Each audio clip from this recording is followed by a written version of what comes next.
And I continue by reciting the blessed verse, Bismillah ar-Rahman ar-Rahim, in the name of Allah Almighty, the most merciful, the most kind. The most merciful has sent Sayyidina Muhammad sallallahu alaihi wasallam as a mercy to mankind. We send our love, salams, and prayers upon our beloved Prophet sallallahu alaihi wasallam, Habibullah, the one loved by his Lord. Respected Dr. Abuishi, my respected elders, and my dear brothers and sisters, I would like to welcome you here tonight with the Islamic greetings of Assalamu alaikum wa rahmatullahi wa barakatuh. Dear brothers and sisters, you and I are here because it has been written that we will be here and guided at this time and this place. It has been divinely predestined since the day of promises, long before we all were sent to this earth, that we would be guided by His hand to the door that leads to everlasting paradise, inshallah. My talk tonight is presenting Dawah to the West. But I feel that before I do that, I need to introduce myself and explain to you folks how I actually came to Islam. I like to explain my religious and family upbringings, the experiences I had with Muslims as far back as 35 to 40 years ago in the New York tri-state area, my journey to Islam, what happened after I took Shahada, and then I will go on to giving dawah, public debates, things that happen in the New York area, how the West sees us as Muslims, how they see myself as a revert, and why approximately 1.5 billion people demonized today in this world. I'm going to talk about expats living in my country from Muslim lands, students and evangelicals and Coptic Christians who do a lot to help our demonization. For all of you who don't know me, I would like to begin by introducing you myself. My name before I took Shahada was Joseph Frank Yuda. I am now known as Muhammad Yusuf, and I'm from the tri-state area of New York in the United States. I come from a Catholic background, and I have one aunt who has been a nun for over 50 years in Perugia, Italy. So to say that my family's Catholic would be an understatement, because we're pretty Catholic in my family. We come from a very strong Catholic upbringing. Except for a few cousins of mine who are evangelical pastors. Maybe about a handful of them. They became pastors in the evangelical Christian movement. Both of my grandfathers served as ushers in the Catholic Church. And they have both hoped that at least one of their grandsons would become a priest. That's the big dream for grandparents in the Catholic Church, that someone would become a priest or a nun. It's like a double blessing for them. And so I went to Catholic high school, and my parents were hoping that I would be the one who would be chosen to become the priest. So every time we had a summer break, I would be sent to the retreat house to spend a week and a half with the brothers and the priest there. Strangely enough, with all this going on, nobody asked me how I felt about that, if I liked going or if I wanted to become a priest at all. But in my family, you were supposed to do what was expected of you and not ask any questions. Unfortunately, by the time I was in high school, both of my grandfathers and one grandmother were deceased already. So when I graduated, I rebelled because I didn't want to go to the priesthood. And the gates of hell opened in my home, and I didn't go. I went to college instead. So let me begin with some early experiences that I had in contact with Muslims in the tri-state area in New York. I didn't even know who they were. They just looked strange to me. Back in 1973, as a young teenager, I had gotten my first job in the Bushwick area of Brooklyn. And when my father would pick me up at the end of the day, we'd go down a road. It was called Bushwick Avenue. And this Bushwick Avenue would cross into Eastern Parkway. And down by Eastern Parkway, there was a community of people who were known for moving into neighborhoods that were drug infested. A lot of crime, criminal activities were happening. But what was good about these people was when they moved in, they would clean the neighborhood up. They would confront the drug addicts, the woman abuse that was going on there, and they would clean the whole neighborhood of these people. They seemed a little militant, but they were welcoming. I mean, they were friendly. If you didn't bother them, they didn't bother you. But like I said, we'd pass by, and they would have guards at the corners of their neighborhoods where they lived. And those guards were there because in the morning, before their children went to school, and at the end of the day, they would watch their women and their children to make sure they were safe going back and forth. Because we're talking about neighborhoods where people are getting shot and killed on a daily basis. So when we go by them, They looked kind of militant, they dressed strange. They usually were wearing, they didn't wear thobe, they wore something else with their kufiya. Maybe it was a Nation of Islam, I don't know. But these were people who were in the community, although they didn't mix with the community. And they were a little strange, but they were good because they cleaned up the neighborhood, as I said. And this particular masjid on Eastern Parkway was called the Association of United Brothers. It was referred to as the McDonald's Masjid. This masjid where these people used to go to because of its proximity to a McDonald's restaurant. Just by chance and coincidences, this is where people like, if you heard of Sheikh Khalid Yassin or Siraj Wahaj, came out of places like this in Brooklyn, New York. But all we ever knew about them was, don't bother these people, and remember them being very strangely dressed. That's it. Their dawah was like a silent dawah, which we all do a lot of times, but they didn't mix with the community. When I was in high school, in around 1980, we took a trip to Morocco and Spain. And we were in Morocco, and at the time when we were leaving and getting on the bus, well, we were prefaced when we went there, let me just say first that, don't do anything to insult these people. Don't do anything about their religion. We didn't know what they were talking about. Just be very respectful when you're there. So when we were ready to leave and we were riding on the bus, as a young teenager, I did something which I think is very stupid. I went like this to the person who took us around. It was very nice. He got very insulted, and he put his hands up like that. He was yelling. We got so scared, we thought we were going to be brought to the police to put in jail. We ran on that bus and we sat low on our seats until that bus took off. We didn't want anybody to see us.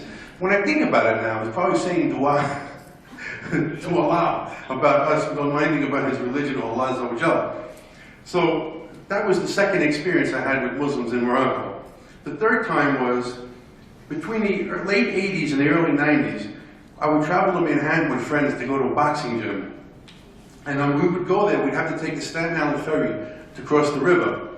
And when you're on this ferry, you're kind of like an audience, a captive audience. You can't go anywhere. So you'd have your preachers, you'd have your evangelicals, you'd have your Jesus lovers, and the Muslims would be there too.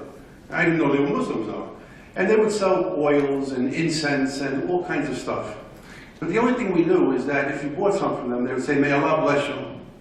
And I remember this clearly. But who knew what they were offering? They were amongst the many peoples who were dressed funny and had accents, and we didn't know anything about these people. And when I was finishing my undergraduate degree, the fourth is, I have only 5 of them to tell you, I had an English literature class that I would get to early, like 45 minutes early to finish any readings I would do. And just by chance, sitting next to me was a person called Muhammad. He was the Egyptian Muslim. And at that time in my life, I had befriended some Coptic Egyptians. And I did a big research paper on their church and so on and so forth. So they had given me a small book called the Agbeya. And this Agbeya is their prayer book of the hours. And I started reading and I got interested in their type of Christianity. And one day, Muhammad, he asked me, while we were sitting there, he says, let me ask you a question. I said, yeah, go ahead. He says, how do you know that's God?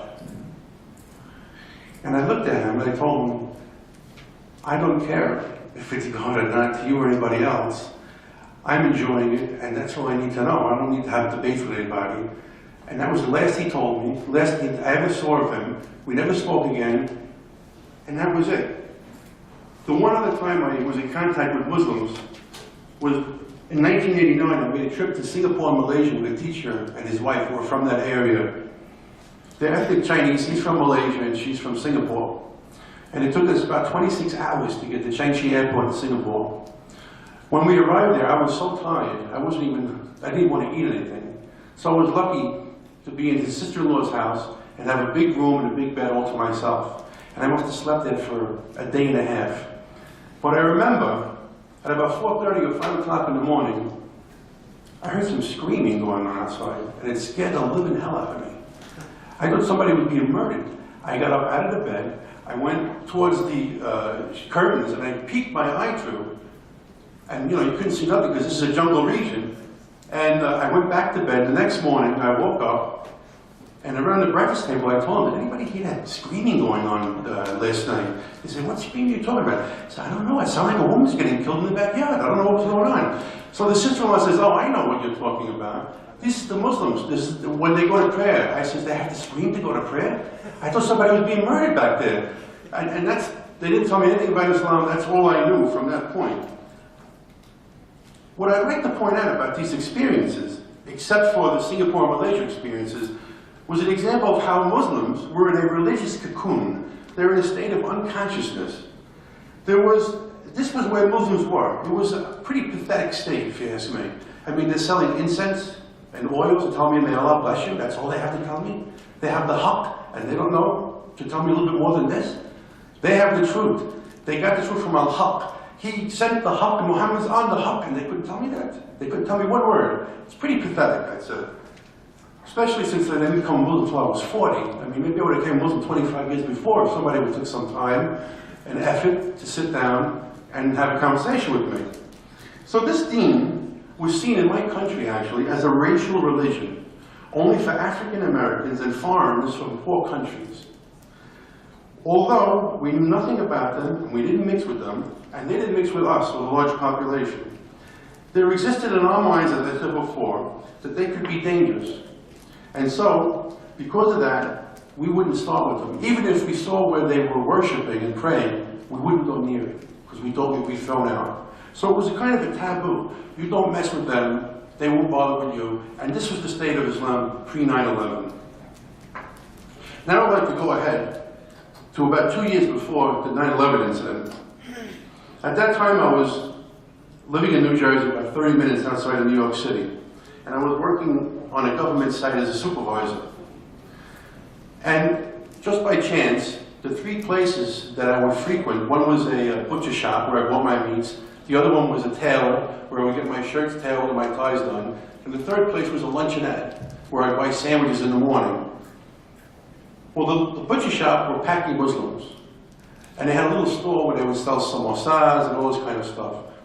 Like I said, I didn't know Muslims from hole in the wall. I just knew they had some good food to buy, and we bought our meat there, and it tasted good. And the Indian Muslim was a very nice guy who was in charge of the tailor shop.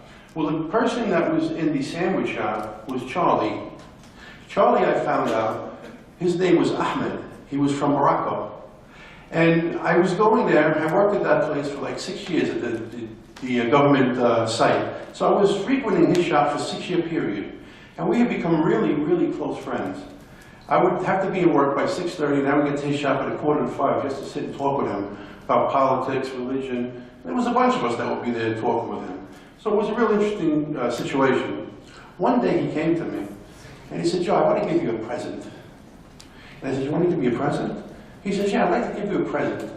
I said, well, if it's free, it's for me, Charlie. Where is it? He says, well, I can't give it to you like that. I said, well, what kind of present are you talking about? He says, I need to explain to you about it.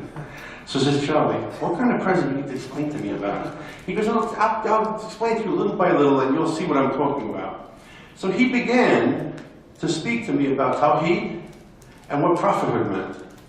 But he never once brought up the name of Muhammad sallallahu alaihi wasallam or Allah azza wa jalla. So he was little by little, we'd have these talks. Until it got more interesting, and we would actually meet when his store closed, and we'd have some more talks. This went on for like a year. Finally, because I agree with everything he was saying, it made 100% sense to me. It was actually how I believed all my life. One God, you know, there's no God man, no man gods, and there's one God, you pray to that one God. And this made 100% sense to me. So I took shahada in his store in front of him, alhamdulillah. And he told me, what you need to do now is you need to go to the masjid, and you have to say it again in front of the community. And you have to meet your brothers and sisters, and you have to get involved, and you have to take classes, and you have to read, and teach yourself, learn a little bit more about your faith. So I said, okay, we'll do that. Well, a year went by, and I didn't do it. And I always had an excuse after we made a date of why I couldn't meet him, or why I couldn't do it. I don't know why, just shy, I don't know what you want to call it. Well, one Saturday, and this was after 9/11 happened, one Saturday I woke up and I says, call Charlie and go to that masjid. And we stopped playing around. And we went. And we went to the masjid, and by chance there was a scholar from India called Yusuf Islahi. He happened to be there. And the masjid was packed. There was cars up and down the street all over the place. I said, oh my God, what am I getting myself into? These people are going to look at me and they're going to kill me. You know, because you get, it's intimidating. There might have been about 500 people in this masjid. It was a big place. So we walk in, and as we walk into the prayer area, one of the people who worked at the same site I was a doctor, and I never knew he was a Muslim. He says, Joe, what are you doing here? And Charlie says, Joe's going to take Shahada. He says, well, mashallah, wonderful. We're going to pray Maghrib. Why don't you sit down in the back and watch us? And Charlie says, no. He's going to learn with us. So I had Charlie on this side, and I had this other brother, Mr. Muhammad, on this side. And I prayed, and I would just watch them going up and down, and watching them going up and down. When the prayer was over, we walked out into the hallway, and 3 doctors came out, and they asked me, do you know what you're doing? Did you read any books on Islam? Do you understand what this means? And of course I did. And of course after 9/11 happened, the Indian tailor and the Paki butchers, they had given me books on Muhammad and Tawheed, mashallah. So there was, Muslims started to move after 9/11. They started to try to disseminate knowledge on who they were. And I said yes. So they walked me back into the masjid, and all the lights were off. Only the lights up in the front were on. They sat me down, and Yusuf Islahi, I repeated the Shahada after him a second time, and he turned around and he told me, now you can never go back to any religion that you previously were in. You can never go back to those religions again. And it scared me. And the only reason why I could think of it as it scared me was because your fitna recognizes now you did this, and everybody's witness. Allah, He's a witness, you did this. You have no excuse. You have no excuse when they raise you up now. Well, you knew about it. So that's the only reason why I could figure out why I was scared when he said that. And he said, what's your name? I said, my name is Joseph. He said, well, now your name's going to be Muhammad Yusuf. He stood me up.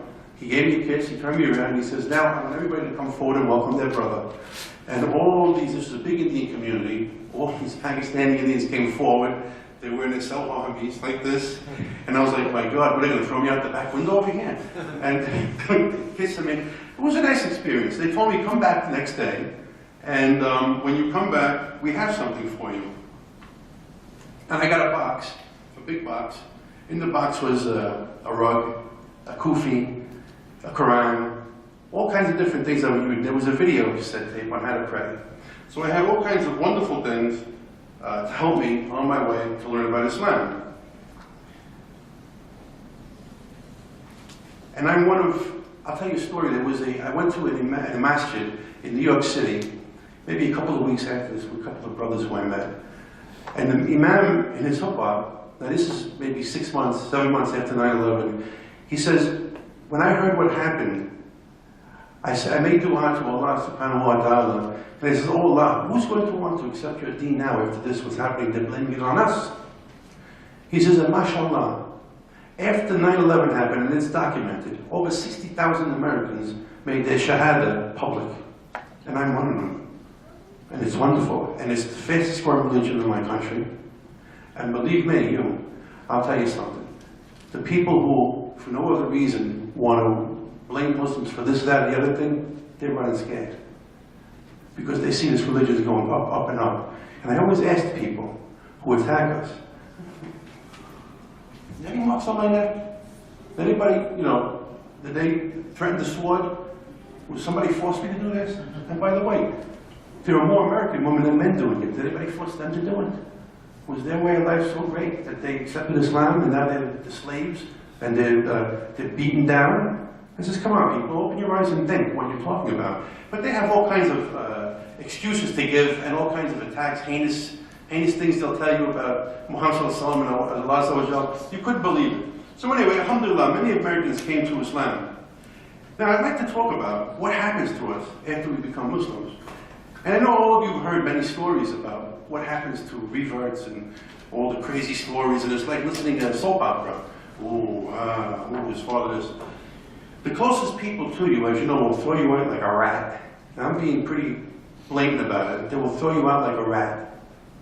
You'll be unfamiliar, you'll be a foreigner, an unknown traitor, and a misunderstood alien. You become a persona non grata. Why do you become a persona non grata? Because when you accept Islam, you can accept any kufr religion, you could become any kafir in the West, and oh, mashallah, he's straightened his life out. But if you become a Muslim, they don't look at it as, ooh, he found God. They look at it as, you're a political traitor.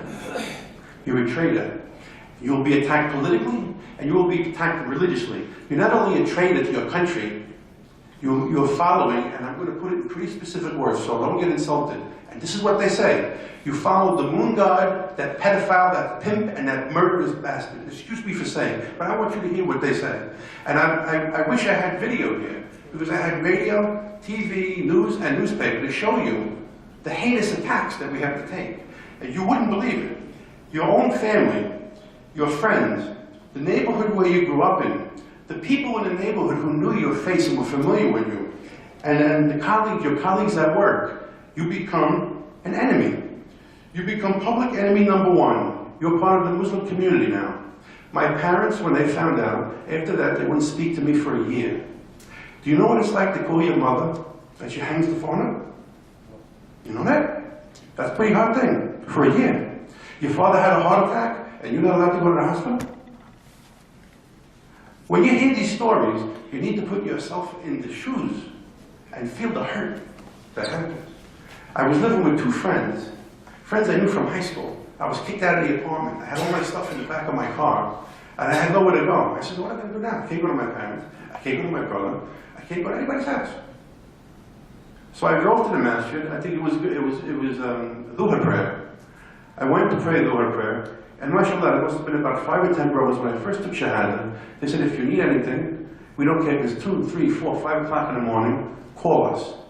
Well, there was one brother from Tunis, wonderful brother, one brother from Bangladesh, one brother from Pakistan. The brother from Bangladesh was Ridwan Badi, and the brother from Pakistan was Muhammad Sayed, and then it was Imad Tohami. I remember their names for the rest of my life. They were with me, and they taught me more things about Islam, Allahu Alam, how religious they are, but they should get all the barakah they deserve for helping me. The two brothers, one from Bangladesh and one from Pakistan, said, well, no problem, come with us. Went to their apartment. They gave me a room. They had 3 rooms, just by chance, told by Allah, and I lived with them for 5 years. And they were like my right crutch and my left crutch. Soon after that, I was having problems at work. You know, you come in, you having this, you know? And one day somebody saw me outside of work with this. Before you know it, rumors are going around. I work on a government site. I'm a supervisor. This guy Joe Uno is going to come with a bomb one day. We're a government site. He became an Arab. They say he became an Arab. He's joined. We have to watch him. You have to keep an eye on him. So in a government, you wouldn't believe it. And on a government site, the supervisors had a meeting with the head of the administration of this particular area, and they were talking about uniform policy for everybody, be it, and you name it. And they weren't coming right out deliberately and telling me about my beard, but you could feel they were talking about my beard. Now, what's funny about this site is, and like I said, I don't mind what someone's religion is. If it's your religion and you're happy and you're not hurting me and you're not hurting anybody else, all the luck to you, go ahead, do what you want to do. That's how I feel. Because I'm living in a country with so many different religions. You have to put up with these things around you, let's say. There's kufr going on all around you. You just have to know how to live your life, keep yourself out of it. So I made a comment to them. I said, you know, I think everybody's speaking about my beard. And I said, well, you know, we didn't want to really come out and say, this is like 15 people here at the table talking. I said, listen, I said, I'll make a deal with you. I'll shave my beard off, but first, we have several Indian doctors working here from India. And they wear bindi. They would take it off. We have several rabbis here. No, I said it, I swear. I have several rabbis here that wear the yarmulkes. It's coming off. We have several Christians who like to bring their Bible and have Bible talks. Guess what? It's stopping. Because I have a beard, and sometimes I wear a kufi, or you call it tagiya here.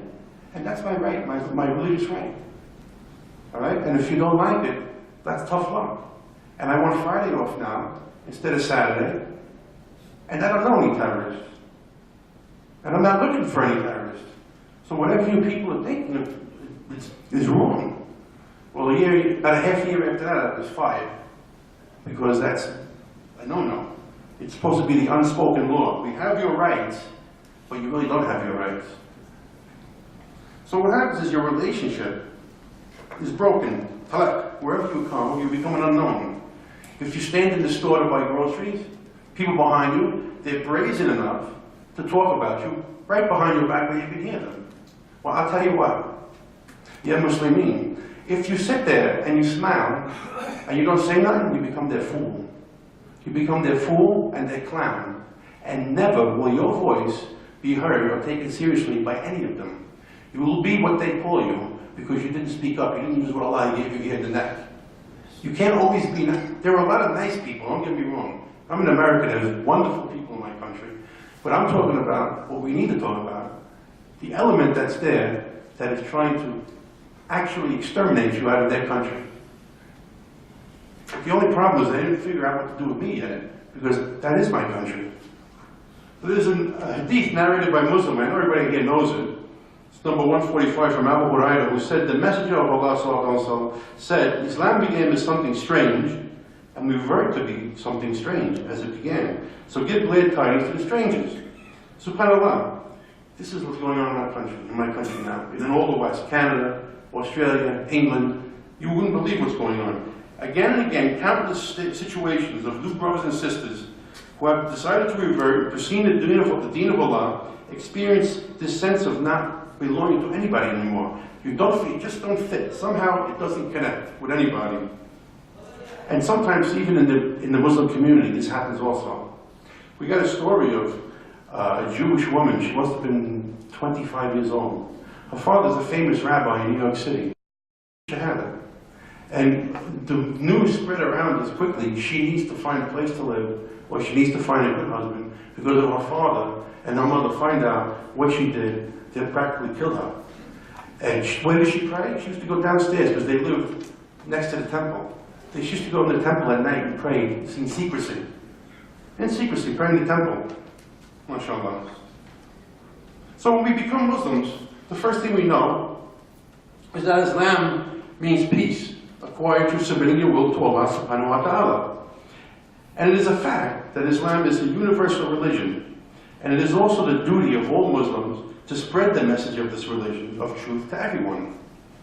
Unfortunately though, many of our Muslim brothers and sisters are reticent and give excuses for witnessing the truth of what Islam means and stands for. Moreover, some not only refuse to give a good example, and I'm speaking about in my country, in the New York area, but they give the most horrific model in front of non-Muslims. And I will give examples of this, what's happening in my country in a few short minutes.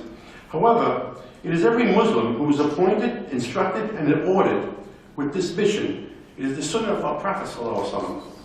In Surah Al-Imran, chapter 3, verse 104 of our glorious Quran, Allah subhanahu wa ta'ala says, let there arise out of you a group of people inviting to all that is good, enjoining what is ma'ruf, right, and forbidding what is munkar, wrong. And it is they who are the successful. And in Surah Nahl, chapter 16, verse 125 of our glorious Quran, Allah subhanahu wa ta'ala says, I invite to the way of your Lord with wisdom and fair preaching, and argue with them. I want to make this point. Argue with them in a way that is better. And why do I say argue with them? Because 9 times out of 10, when we do da'wah, and we understand the term is da'wah, but we call it debating, because we like to put things up on the street and give information, like these books here, on what Islam means. And when they come for you, and they come to see what you're doing, you'll see a lot of nice people there. But unfortunately, many of the people that are going to approach you are going to be less than nice, maybe violent even. In some of the past couple of Fridays, if some of you folks have been here for every one of these talks, you certainly have been lucky enough to have had the opportunity to hear several different ways to invite people to this deen. And there exists many techniques and methods of doing da'wah. Witnessing and passing on this message of truth of Islam to non-Muslims is by no means an easy task. It's not very easy to do it, although you have to do it. And once you start doing it, it is easy. And maybe people who you witness to and you speak to them about Islam, they take the information and they even take a Quran with a translation of their language in it. And it might sit on their shelves for years. And inshallah, one day they remember what you told them, something they'll hear, something will trigger in their brain. They'll pick up the Quran, decide, inshallah, and they take shahada. Sometimes just by doing your part, knowing that you witnessed, may have them thinking maybe for years and months. And they also take shahada. And we've had people come to us in da'wah booths in the malls and says, you know what, I had a Quran sitting there for years. And after what happened and all the problems going on, I started investigating and reading it. And where do I go to become Muslim? All by himself. Just the Quran and Allah. Azza wa. So, just knowing that you witness sometimes is good enough. You don't have to actually see them sometimes. You might talk to someone about Islam and he never does anything. And maybe 10 years down the road, because of something you told them, they go to a masjid, show up one day, and you don't know. They took shahada, they became a Muslim. And one of the most spectacular things, though, is when you bring someone to Islam, and they live in your community or close enough where you can visit them, and you watch them take shahada, and then you help them to learn how to pray. And you teach them things, and they start learning how to recite Quran. And it's a wonderful thing to see people growing like that. Just to see them change. They become a different person. Their face looks different. You couldn't believe what happens to people. I'll give you an example of one gentleman from Washington State. There's a organization called Why Islam. The idea was given to us from that scholar from India, Yusuf Islahi. And we put up big billboards on the roads all over the place. People would give money and put these billboards up and it would say Why Islam. 1-800, and you'd be able to call or get on the website. And we had a 24-hour website and a 24-hour calling. You can call anytime and someone would answer any question you had about Muslims, Islam, terrorism, and whatever's going on. MashaAllah, was wonderful. And we had a website up where we could have conversation and debate with Muslims and non-Muslims about the issues. Well, this one person, John, from Washington State on the Pacific Coast, back then, he must have been, this is about 10 years ago, he must have been 52. And he was constantly telling us, we're going to bomb all your cities, and we're going to exterminate you and through superior air power, and naval power, and military power. And we went back and forth for weeks with this person, a whole bunch of us. Well, one day, the brother I was living with got him on the phone. He gave him his telephone number, and he called us. The next day, this man took shahada on the phone. He took shahada from the next day. And it's usually these radical people that fall the quickest.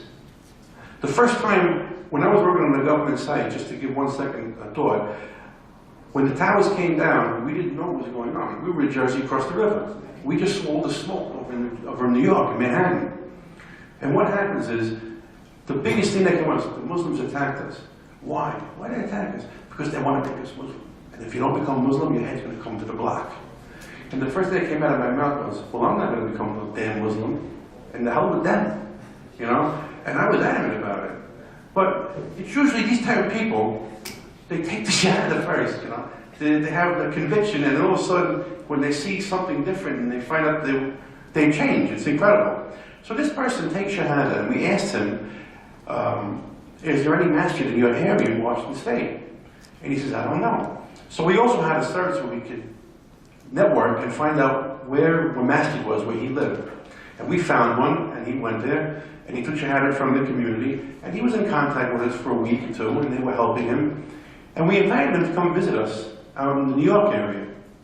And the person who was talking about bombing Muslims and doing all kinds of crazy things gets off the plane, he's crying like a baby. He says, well, John, what happened? He goes, look what they're doing to my brothers and sisters. You know, as soon as you take shahada, all the books open. All the secrets open. All the things that you were told, this is the secret of God, no one's to know. All these secrets and all these books open. And you understand what's going on all of a sudden. It's incredible. You understand everything that's happening in the world and why it's happening like that. And he gets off the plane crying. Look what they're doing to us. Well, John is now called Abu Bakr. He took the name Abu Bakr and he changed his name legally. So it's really a wonderful thing. Some of these stories that you see here. But like I said, What's more important is that we're just conveyors of truth, delivering our message, witnessing, and inviting as we have been charged. And it's no small thing. The message is always bigger than the person giving the da'wah and witnessing to the non-Muslim. Who's going to do this? Who else is going to do this kind of work if the Muslims who know the truth don't do it? Who can do it? The Christians are going to do it? Are the Jews going to do it? Are the Hindus going to do it? Are the atheists going to do it? Unfortunately, my dear brothers and sisters, they have been doing it. They have been doing it, and the best ummah that ever was is in a deep sleep. Like I said, in a state of coma. This is how we are in the circumstances that we presently see in the world today, all around the globe. We know as Muslims, as I said, what the truth is. Allah is al-Haq. Al-Haq is the deen, and Muhammad was on the Haq, Nabi Kareem, he was on his Haq. Why then are so many of us, and I'm necessarily speaking about in my country where I'm living, why are so many of us so timid? We're so afraid. Many times we take this for granted, what we have here. They're searching for truth, these people. These other people from these other places. They're searching for truth. And they're very brazen in spreading their lives. Brazen. They don't stop 1 minute to tell you what they think about you, or what they think about your prophet, or what they think about who supposedly Allah is in their lives. They're very brazen with that. And Muslims yet, they're very timid. And they smile. And they don't say anything like many times. There's no reason to feel shy or timid. We have the truth in our hand. If you call it the sword in many different countries and different cultures, the sword represents the truth. But we have the only sword in our hands, and we're running scared. I don't understand why. When I first became a Muslim, I was eager. The first thing I wanted to do was learn how to pray. I didn't want to just go through the motions. I wanted to concentrate.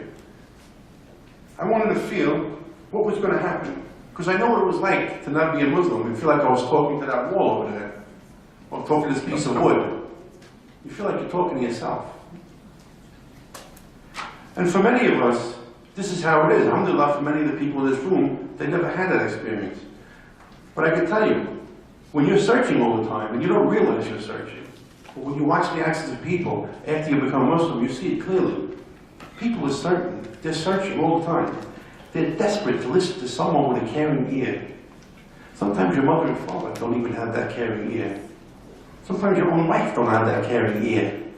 Who's going to have that caring ear to listen to your problem every time you decide to ask him to listen or speak to him or her? So you're desperate. We're desperate. You want to feel some kind of satisfaction when you're done praying. You want to know that the words that you're speaking about are reaching someone who could really help. And after you become Muslim, there's no other feeling in the universe.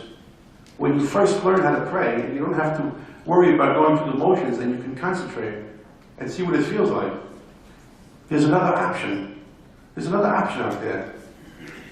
When you see Catholics, they have all these different saints in the Orthodox. Why do you think these saints and all these things exist? Because they pray to God. Nothing works. Okay, go to Mary. Nothing works. Okay, go to Mbishoy. Nothing works. Okay, go to Medimina. All these different Saint Anthony. And they jump from one to the other, and they go back to the original one. And all their lives just keep going like this, all these different saints. Which one's going to help? Well, if you lose something, pray to Saint Anthony. Imagine it. So this is what these people are doing, all of them.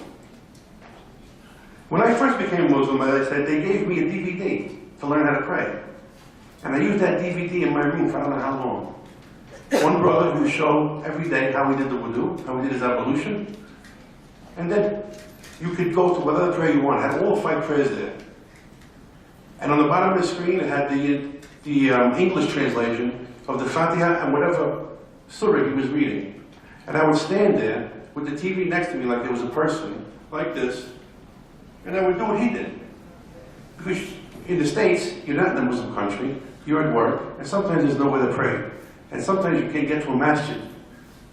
So, okay, this is the prayer. When I get home, this prayer will still be ready. I'll do it when I get home. And I pray with the TV when I didn't have someone to pray with at the masjid. When it first started, It's very confusing. 2 rakah, 4 rakah, 3 rakah. Sunnah prayers, you see them doing like with the prayer, you're going crazy. But I'll tell you something. When you finally learn how to go through all the motions, and you put your head over here on that ground, and you say what's on your mind, and you ask your Creator whatever it is you need, you don't know what that feels like. You couldn't understand what that feels like. The world is lifted off your shoulders.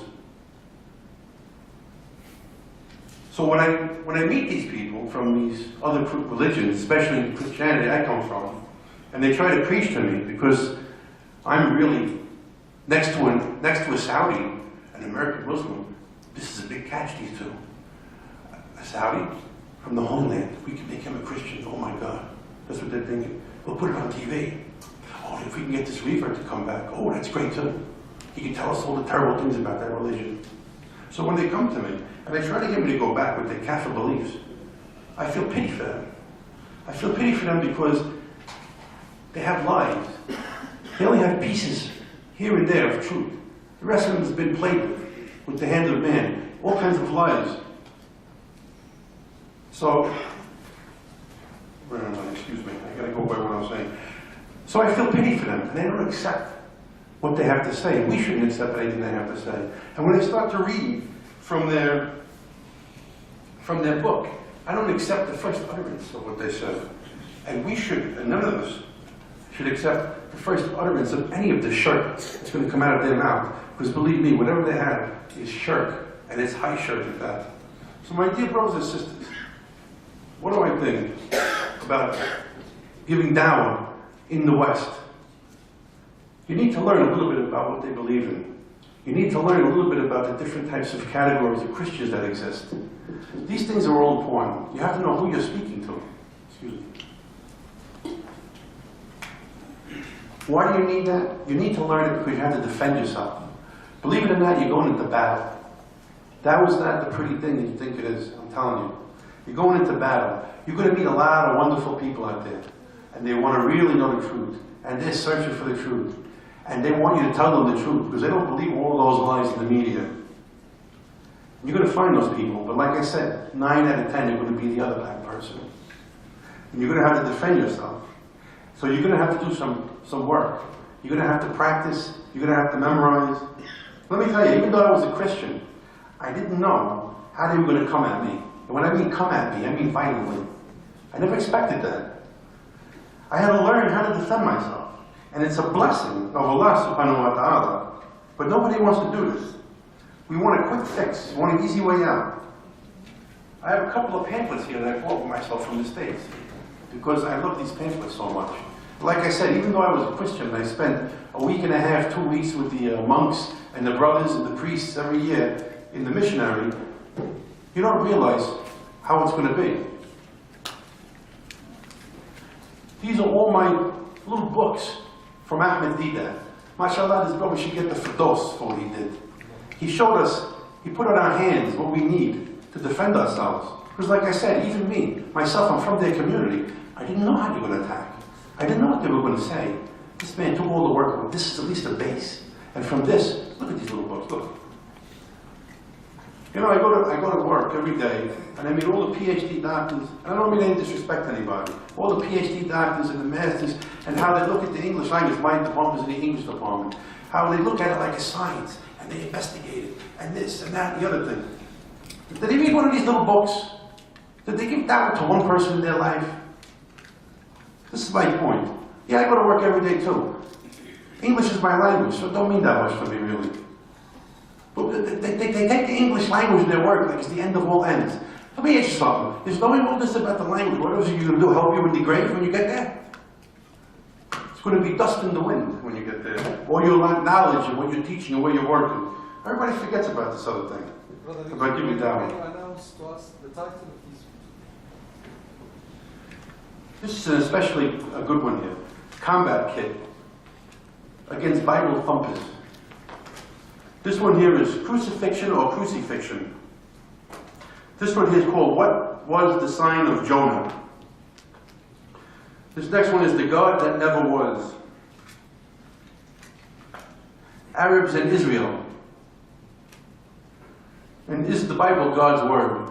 He pulls out things that even as Christians, how would you know it? We don't read the Bible. They don't want us to read the Bible because we found that the truth, God forbid. We wouldn't go back to church and wouldn't be money in their pockets. The only people who are reading the Bible are the evangelicals, and they translated it so differently from what it actually is that they don't even have the truth. So you see, there's different people that you're going to encounter when giving da'wah. There's two types of people, which are the best type. There's the truth seekers. The first truth seeker is someone who knows that what they're hearing in the media, what they're hearing on TV. Listen, you got people for 20, 30, 35 years now. What are they hearing every day when they get up in the morning, when you get in the car? Something to do with the Arab world, something to do with the Muslims. When they read their paper, same thing. When they look at the news in the morning, same thing. When they go home, same thing. Before they go to bed, it's 10 o'clock news. Guess what? Same thing. So Goebbels, who was one of the soldiers of the officers in the Nazi Germany, said, if you lie to people, if you lie to them enough, they'll believe it. And they'll take it as truth. So what happened? You have a lot of good people in my country who are very misinformed. They don't know the truth. They've been lied to. And they're believing everything now. They are believing everything they hear. So there are these truth seekers, though. They want to know the truth. They know the media is wrong. And when you explain it to them, they'll become all smiles and they will take shahada. The other group will be the same thing, like my father. He will learn the truth, but my father was pretty hard. You know, my father's got, they call it in Italian, testadura, a very hard head. And it took a lot of arguing and discussions between myself, my wife, my father, my mother. Finally, he's not going to become a Muslim, but Saudi Arabia is okay. And Islam is okay. And don't talk bad about them. And they become your advocate, actually. So, inshallah, maybe one day, saying dua for my father, he'll take shahada. The other type of person is the next type of person which, unfortunately, I have most of my experience with. And this person is of a different breed. And I call them breed for a reason. This type of person, they want to heckle you. They want to humiliate you in front of the people on the street. These are evangelical zealots, the Coptic Orthodox Christian zealots from Egypt, and the political patriots, so-called political patriots from my country. What will they tell you? We set up dawah booths, which are tables, like I said, with all kinds of information about Islam. Nothing political. We're not political. It's a community outreach center. We want people to know who we are. We got sick and tired of American Muslims, the so-called experts on TV, telling us who we are. All wrong, all horrible, heinous things. So we said, let's start doing something for ourselves. So across the nation, this is why Islam, we put dawah booths in malls, we put dawah booths on the streets of Manhattan, and what happens when we do that? I'll let you know what happens when we do that. You find these people all over the place. I've been spit on, I've been attacked, punched in the face, they've let their dogs out on us, they've thrown things at us, and then after we defended ourselves, guess who went to jail? The Muzzies. Because we're Muslim, we're Muzzies, as they put it. So we must have been wrong. We did something wrong, right? This is what happens in my country. There's an area in New York called Queens. And in the United States, you have different communities set up. And usually have them set up by either nationality of country or by language. If you go to Brooklyn, New York, you'll find Yemeni, you'll find like Gulf Muslims. If you go to New Jersey, you find Muslims from Shem's area. But if you go to Queens, you find people from Bangladesh, people from India, and people from Pakistan. But basically India, Sri Lanka, India, and Bangladesh, these three groups. Now, in my country, these three groups of people are hardworking, blue-collar people. They're not very, they won't attack you, they don't yell, they're very quiet, docile type of people. So when you go there on Saturday afternoon or Sunday afternoon, you might see the street full of people walking all over the place, doing their shopping, they're with their families, doing all kinds of things. And who's there amongst them? How are they being preyed on? When I call about preyed on, when you say to prey on someone, it's usually like an animal will prey on another animal to get his lunch. Well, I call they get preyed on by these other evangelical people from my country. They set up their dawah booths. They have a book. They have their books in almost every language of the country. They have their books in almost every language of the Indian subcontinent, believe it or not. And they'll put it up there. And what do? They engage these people who are passing by with their families or these young people from these communities, they engage them in debates. But unfortunately, these people don't know anything about the religion of the person who's trying to get them in a debate. And they also don't know much about their religion. So they're going to look pretty, it looks like Islam is wrong in front of maybe 50 to 75 people who wind up crowding around listening to the debate. So one day, my friend and myself, we witnessed this happening, and it's a sickening sight to see. You see a poor person who doesn't know much about his religion, he has a lot of heart, and he knows what this person is saying is wrong, but he can't do it, either because of the language barrier or because of the knowledge he has. He doesn't have sufficient knowledge. So what me and my friends started doing is we started going to this place every Saturday and every Sunday. And one day, me and the Bangladeshi brother, we saw one of these pastors from the evangelical church on the corner with his nice hat, straw hat, and his disciple. Excuse me. And what do we do to him? He's out there trying to get people to convert. Well, I went and started talking to the pastor and started debating him. And my friend, right behind us, was debating his disciple, or whatever you want to call it. Now you get 50, 7,500 people standing around his feet because, oh, there's a Muslim and he's debating this person. Well, I have studied the Torah because these people like to go to the cross right away when they talk. They tell you how you need to be washed and saved in the blood of Jesus Christ. This is their ideology. And how he was put on the cross to save everybody from their sins. Well, you know, in the Old Testament it says, do not lift your children up to the God of Baal, which means we don't believe in sacrificing humans. It's a big haram in what they call the Jewish religion back then. And you have to speak to them like it's Jewish religion. They don't accept you to say they were Muslims. So we speak to them like that. It's, listen, so what are you talking about? Christ died for everybody's sins and he's a sacrifice. It doesn't say that in the Torah in the Old Testament. He lived by this Old Testament. How could you say that? Well, you know, it's a sacrifice. What kind of sacrifice is it? I got all notes. I used to go to the Hasidic communities bookstores and read their tafsirs on their Torahs. I got all the notes about the sacrifice in their religion. The two major sacrifices, one for repentance, if you did something wrong, you didn't mean to do it.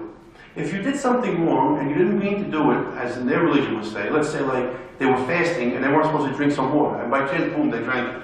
They didn't mean to do it. They have to bring a sacrifice. It has to be an animal, and it has to be an unblemished animal, meaning you can't have any defects. You didn't stab it, you didn't whip it, you didn't cut it. It's got to be perfect. And they have all kinds of different animals in the book of Leviticus, and it tells you how they do it.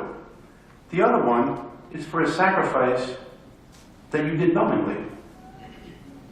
And they give the example in their book. In their book, there's a story about David, how he saw a woman in the fields called Bathsheba, and he fell in love with her.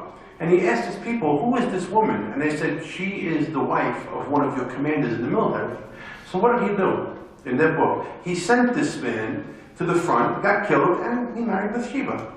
Well, when he realized the sin that he did, he threw himself on the floor, and he supplicated to God, as it says in his book. And I forget the name, I think it was Nathaniel, the prophet that they have in their book, that says, you've already been forgiven, for you've given a heartfelt prayer to the Lord, and he accepted your forgiveness. So that means if you do something wrong, you have to have a heartfelt prayer to be forgiven. And if you do something wrong unintentionally, you have this sacrifice that you have to do. But nothing talks about a human sacrifice. And the blood is not good for anything in the Old Testament, but to be covered with dirt. It's not good. So we were going back and forth on this. Finally, he says, are you a Jew?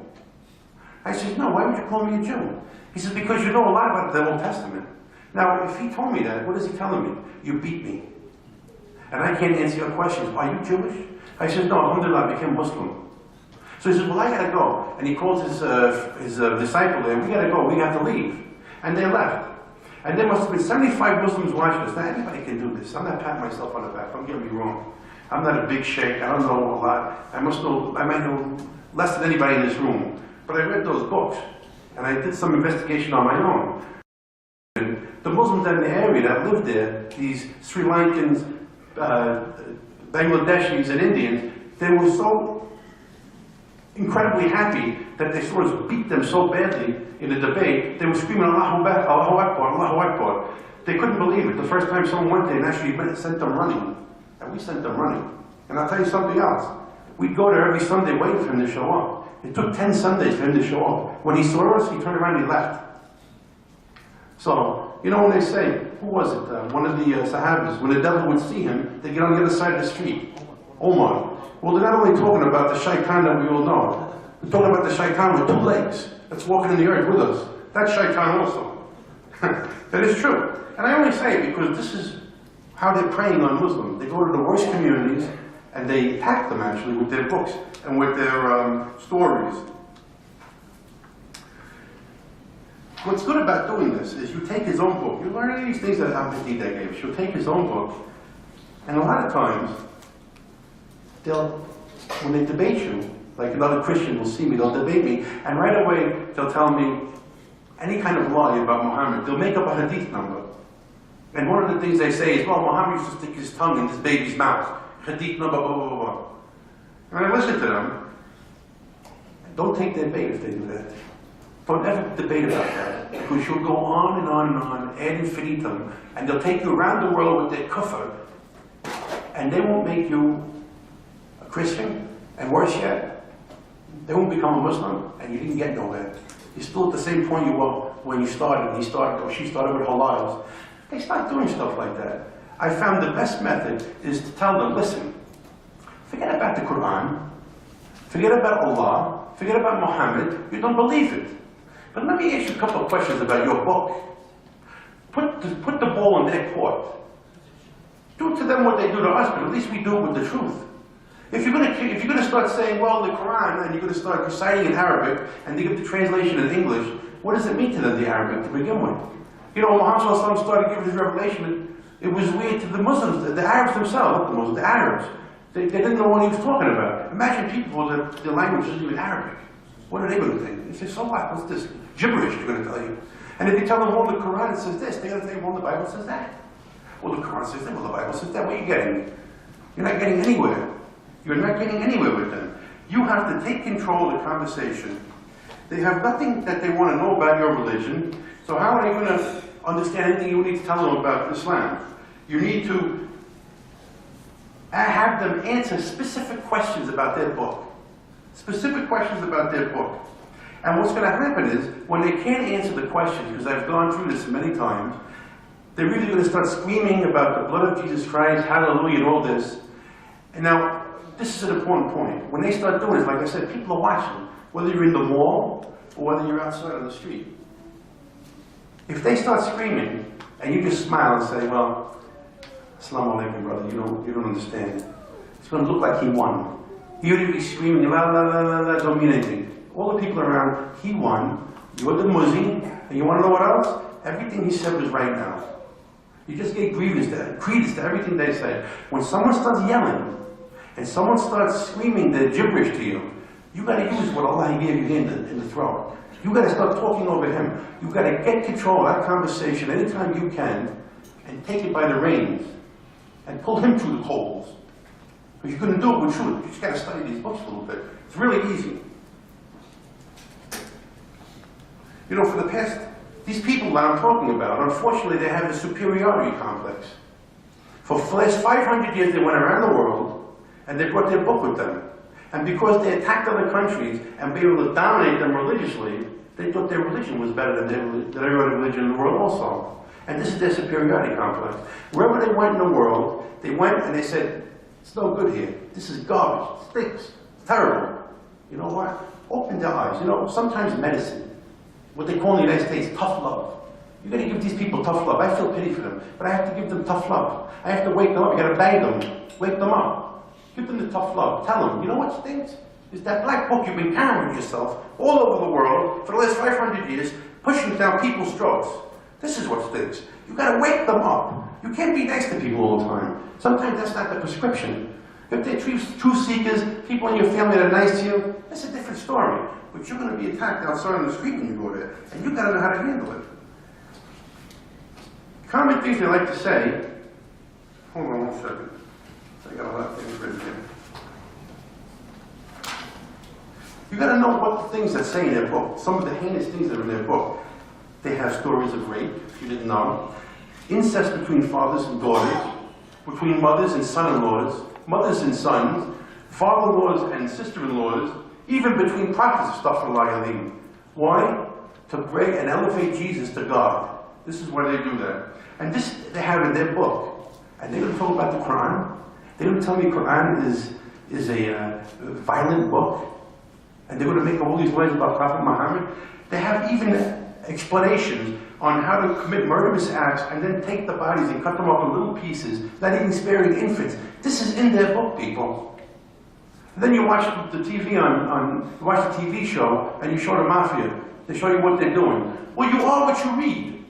If you read something good, you get good thoughts in your mind. Like they say, you are what you eat, you are what you read. My dear brothers and sisters, it's a pleasure to defeat him using his own book. And for anyone like myself living in this country, you defeat him in his home and in his heart. And even if you defeat him and he doesn't accept Islam and he goes away mad screaming, he will live with the fact that you beat him and he couldn't answer your questions. And that's more important sometimes. Let him go defeated to his home, humiliated, and you defeated him academically with his book. Now, I didn't say it, your people said it. I didn't say it, your book said it. Guess what? And he couldn't answer my questions. So he's going to go back to his creed, he's going to go back to his pastor, and they're going to tell him whatever they have to tell him, and when he comes back, he's going to get it again. And then after a while, he'll wake up, inshallah. But this is what has to happen. You have to do this. You have to learn the books that they're using, and you have to know what to tell them. Because they're telling you terrible things. Let me ask you, is the ummah of our Prophet Muhammad supposed to be the doormat for the rest of the world? Are we supposed to be so nice that we get eaten up? Sometimes this isn't the case. You know, sometimes you have to go forward. We're not supposed to be a doormat. This is not what the intention was. We're not supposed to be clowns. We're not supposed to be kissing their hands. All this stuff, forget about it. In the Surah Al-Fast, chapter 48, verse 28, it says, "He it is who has sent his messengers with guidance and the religion of truth, Islam, that he may make Islam superior to all religions, and all sufficient is Allah subhanahu wa ta'ala as a witness." What it is saying, my dear brothers, is he don't need you, and he don't need me, and he's not going to wait for us. He's not going to wait. Sometimes you look at some of the Muslims, you look at the situation in my country, and I'm going to get to that, and you see what rubbish the ummah has become, astaghfirullah. It's become something. They think Allah has to wait for them or needs them. But that's not the point. You know, it's a very interesting thing people ask me. Muslims, you won't believe it. Muslims ask me this question. Why do I wear tagiyah? Why do I have this beard here? I get asked that by, I get asked that by the Kafirs in New York City. I have to get asked by the Muslims? This is like a disgusting disgrace. I tell you right now, it's a disgrace. A Muslim's going to ask me, kufir? Lahir? Brother, Islam's over here. They put to their heart. And I look at them and I want to go to the bathroom, I want to puke. What do they know about Islam, these Muslims? They don't do anything. It's incredible. They sit comfortably in there. These are the same people that sit comfortably in their living rooms on a TV, and they look at the condition of Muslims around the world, and they say, subhanAllah, astaghfirullah. And that's all they know. Do they think Allah is waiting for them to do something? And they asked me that question. I thought it was incredible. We should be doing the works of the prophets and thereby receiving the rewards of a prophet. This is our privilege as a Muslim. But we go around the world and we see Muslims, they love this habba dunya, love of the world. You know, to get respect around the world. And some people you have to take it from them. They won't respect you. You have to make them respect you. You have to take it from them. And more these people that are attacking Muslims are becoming aggressive. They're becoming more and more aggressive. And who's teaching them to be like that? Well, the Muslims are teaching them to be like that.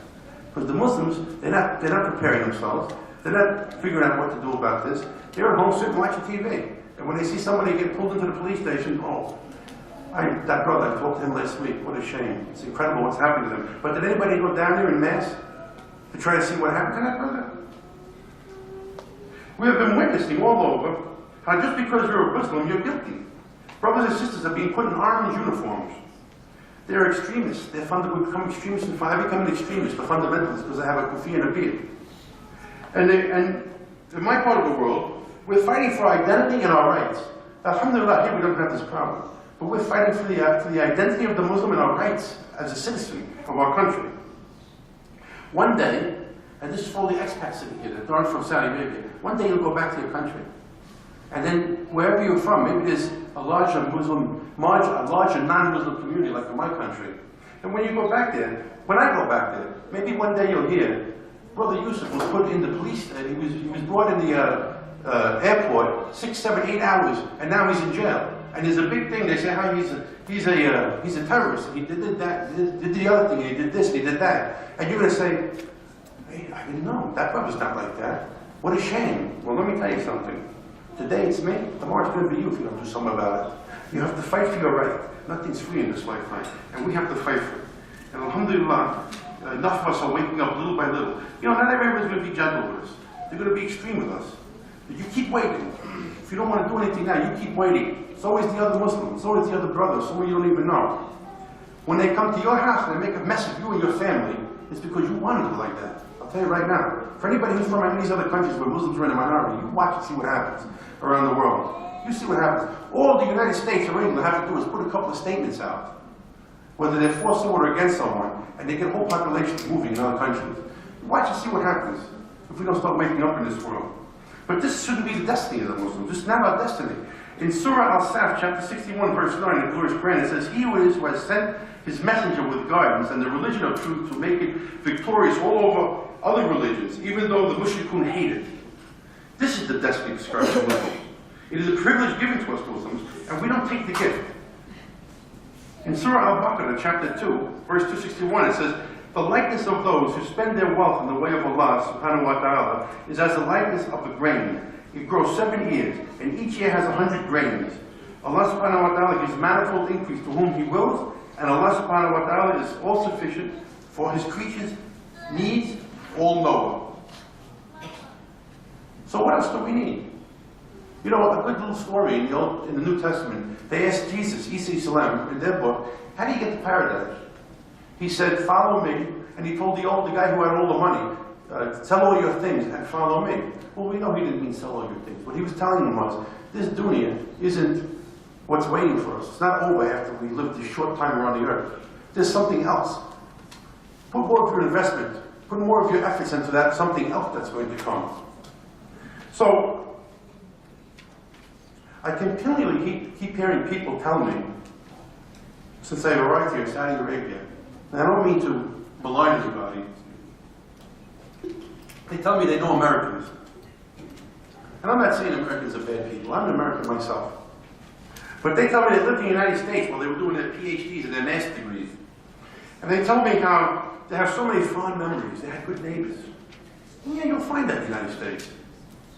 But you know what, that was 20 to 30 years ago. 20 to 30 years ago. And you'll still find good people in the United States. But when you come home from work, and the neighbor's looking at you like this, you know he heard something on the news.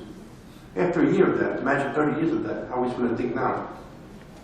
And then these people that talk to me how they know about Americans, and they know what it is to live in Michigan, New York, Florida, California, Texas.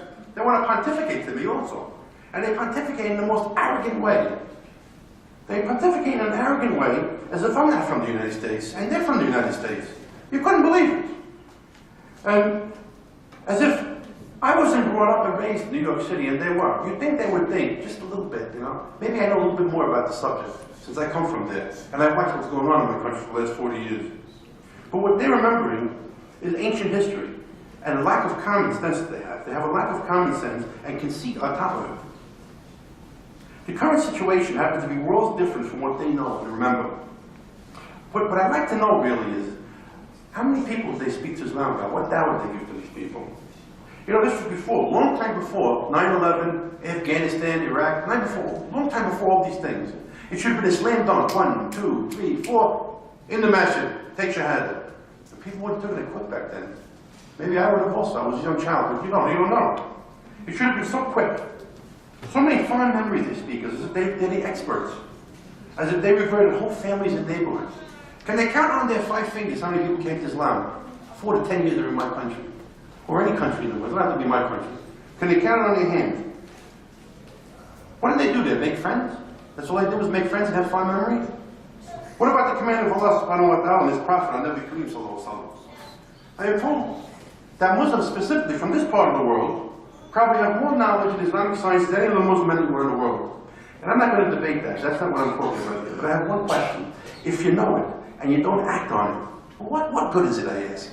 You have all this knowledge, but you don't share it with anybody. So how much knowledge do you have, in fact, then? You know, on the day of judgment, those so-called friends are going to become the adversaries. They'll be blamed for not saying not one word about Muhammad sallallahu alaihi wasallam. For not saying one word about it. The United States, England, Canada, Australia, New Zealand, all these places are a dawah farm. It's a dawah farm. Nobody, the minority of people are Muslims. 9 times out of 10, you're surrounded by all kafirs. It's a dawah farm. The Prophet Muhammad said, convey from me even one ayah, for it may be that the one person informing, the one person who's being informed will comprehend better than the person that's doing the informing.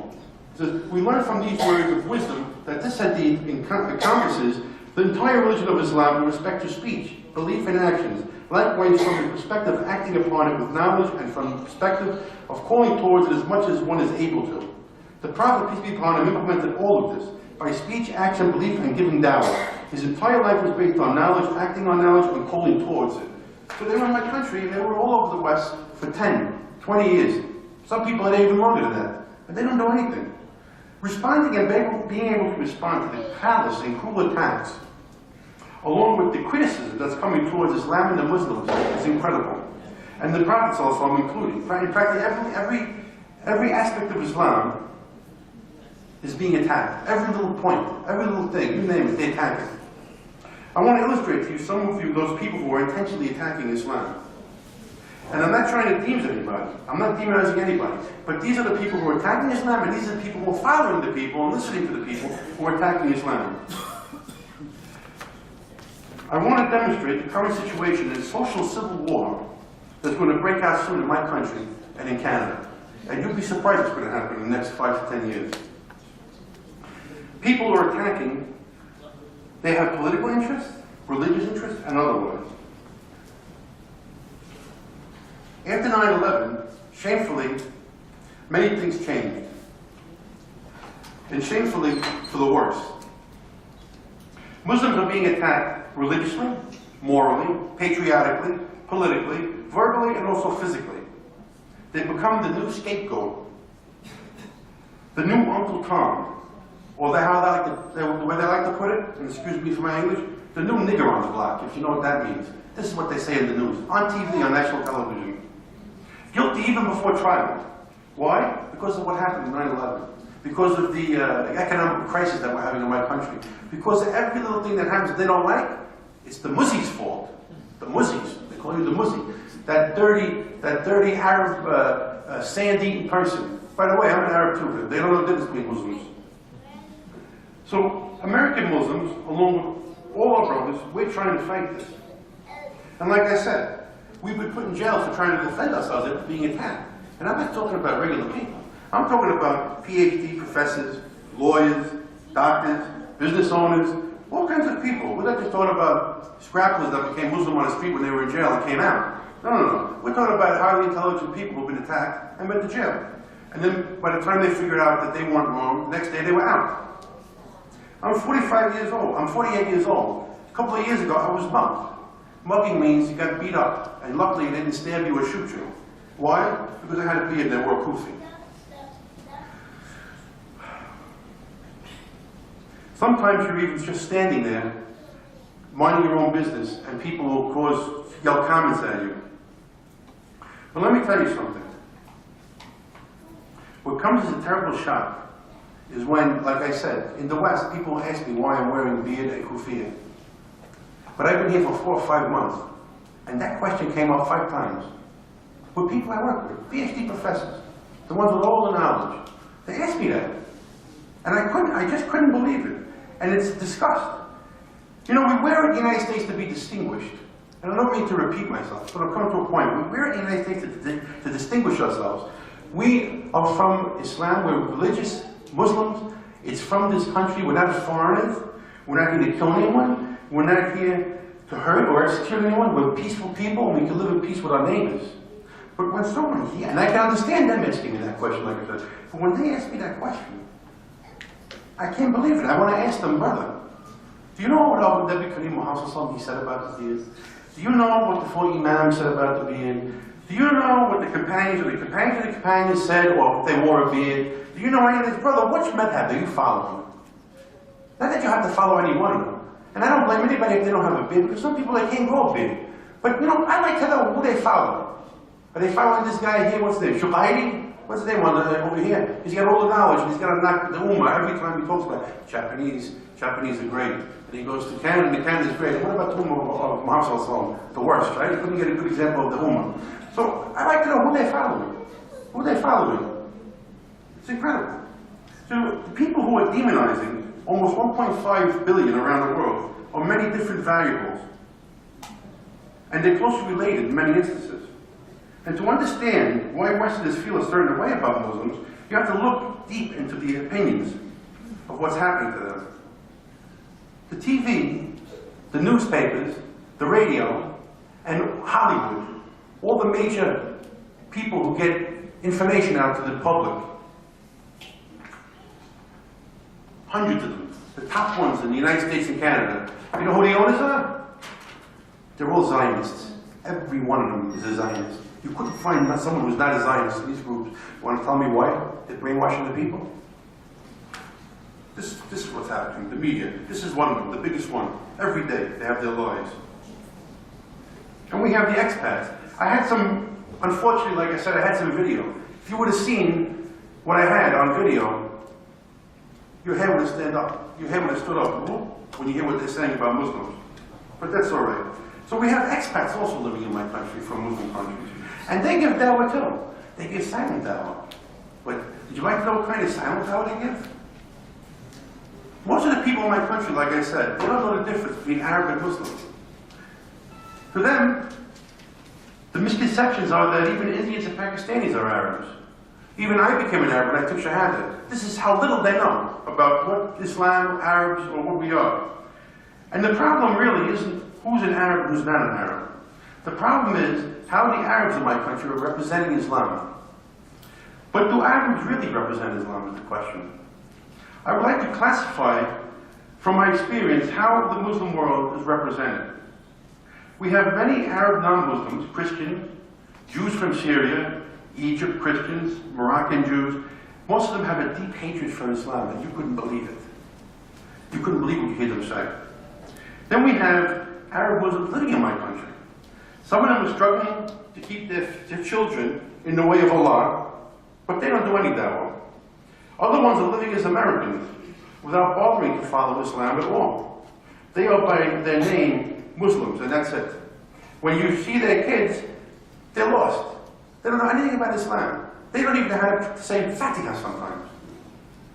When you ask them, they say, oh, my parents are Muslim, but they don't practice. The parents, then they have other ones, the parents follow Islam, but they don't bother to raise their children or kids as Muslims. And then when their kids become adults, they expect their kids to want to marry an Arab Muslim man who's religious. And they expect that man to want to marry his daughter, who's not religious.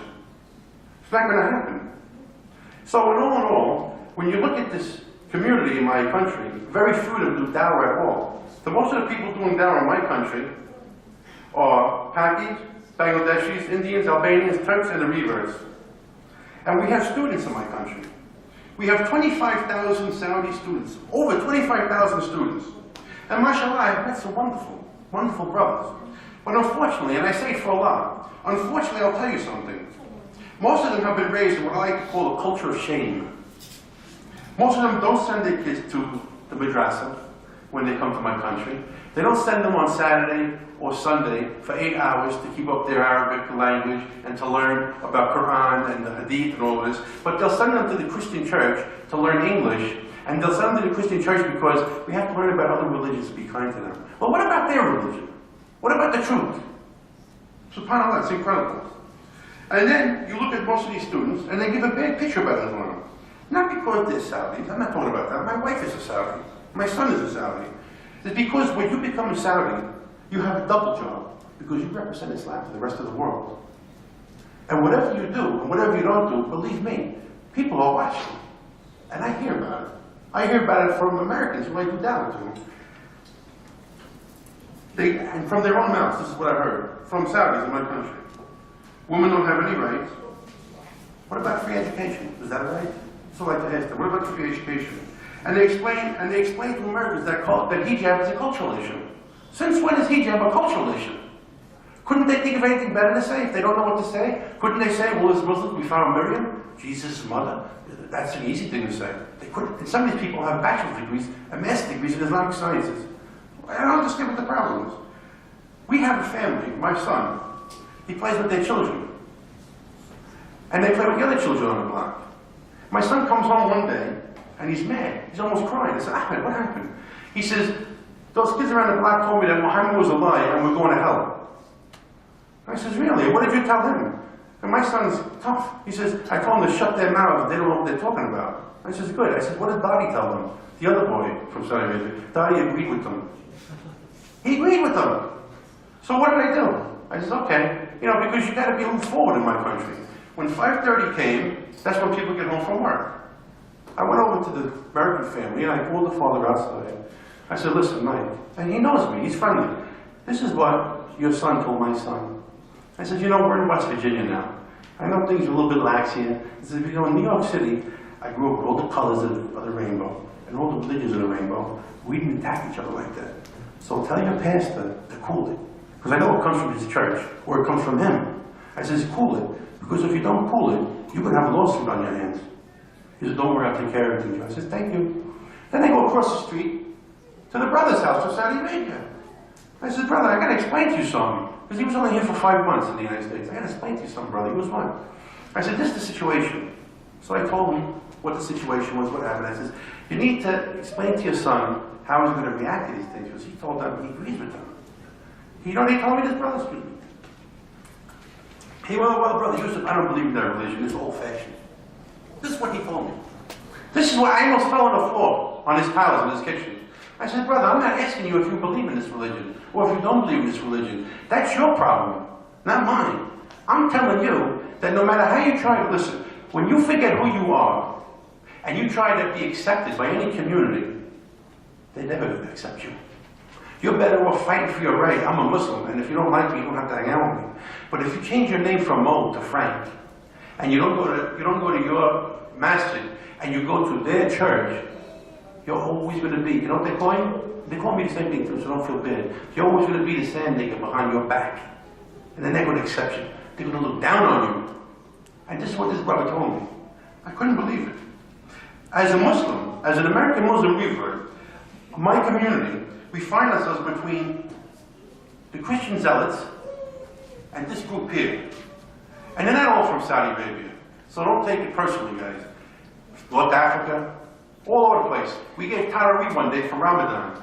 We're a small town. We had they were going to invite some brother, but they missed it. He went somewhere else. So we were trying to find someone who was a Hafiz of the Quran for Friday, Saturday, and Sunday. We found one brother. He said, but I don't have a thought. I said, I have a thought that'll fit you.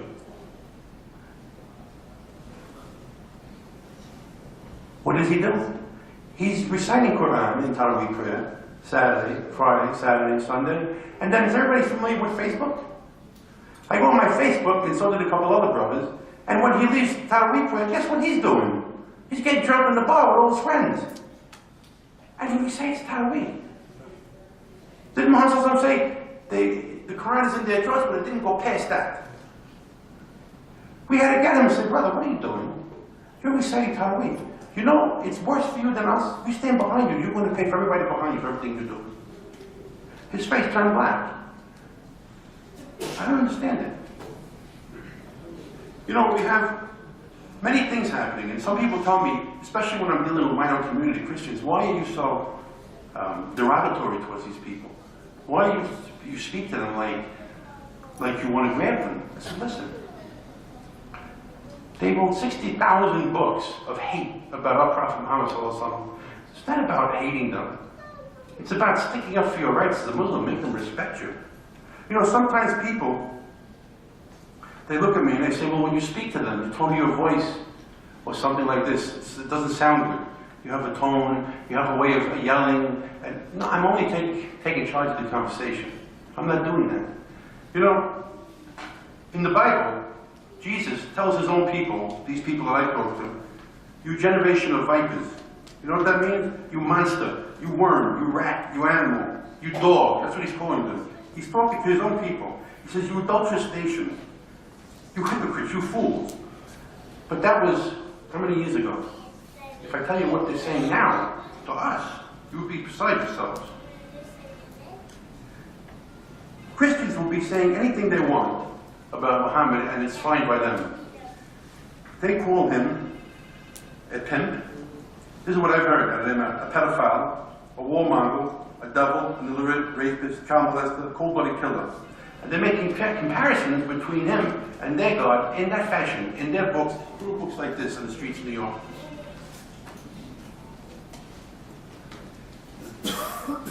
Muhammad represents hatred, Jesus represents love, and this is what they do. They go all around the world. And if anybody wants to know why I'm so adamant towards these people, look at what these people have been doing around the world. I ask you, what are they doing in Afghanistan and Iraq? People are maimed, people are killed, homeless, hungry, no food, they have no arms, they have no legs. And then, these wonderful people walk in there with the okay of their pharaoh, if you know what I'm talking about, and they send around their Bible and their language. And they tell them, yeah, you're hungry, we'll give you food. You need a place to stay, we'll give you the place to stay. But you have to accept Jesus. All right, that's what they say. And by fact, if you go to Afghanistan, you'll see Christian community there now. But just know one thing, they're Christian for a bowl of maraga, a bowl of soup. That's why they're Christians. And then their priests and their pastors say, we don't do dawah, we don't convert people. And they smile in your face, and you smile back at them. That's why I talk to them like that. Because sometimes you got to put their face in it and tell them, this is what you're doing, and don't lie to me, because I'm not going to swallow your lie. And that's the truth. And you have to be like that sometimes. You know, it's good. The best way to give dawah is the way Prophet Muhammad had prescribed. But sometimes, it's not that. Sometimes you're going to get hit, you're going to get mugged. And you have to respond to it. And you have to make people respect you.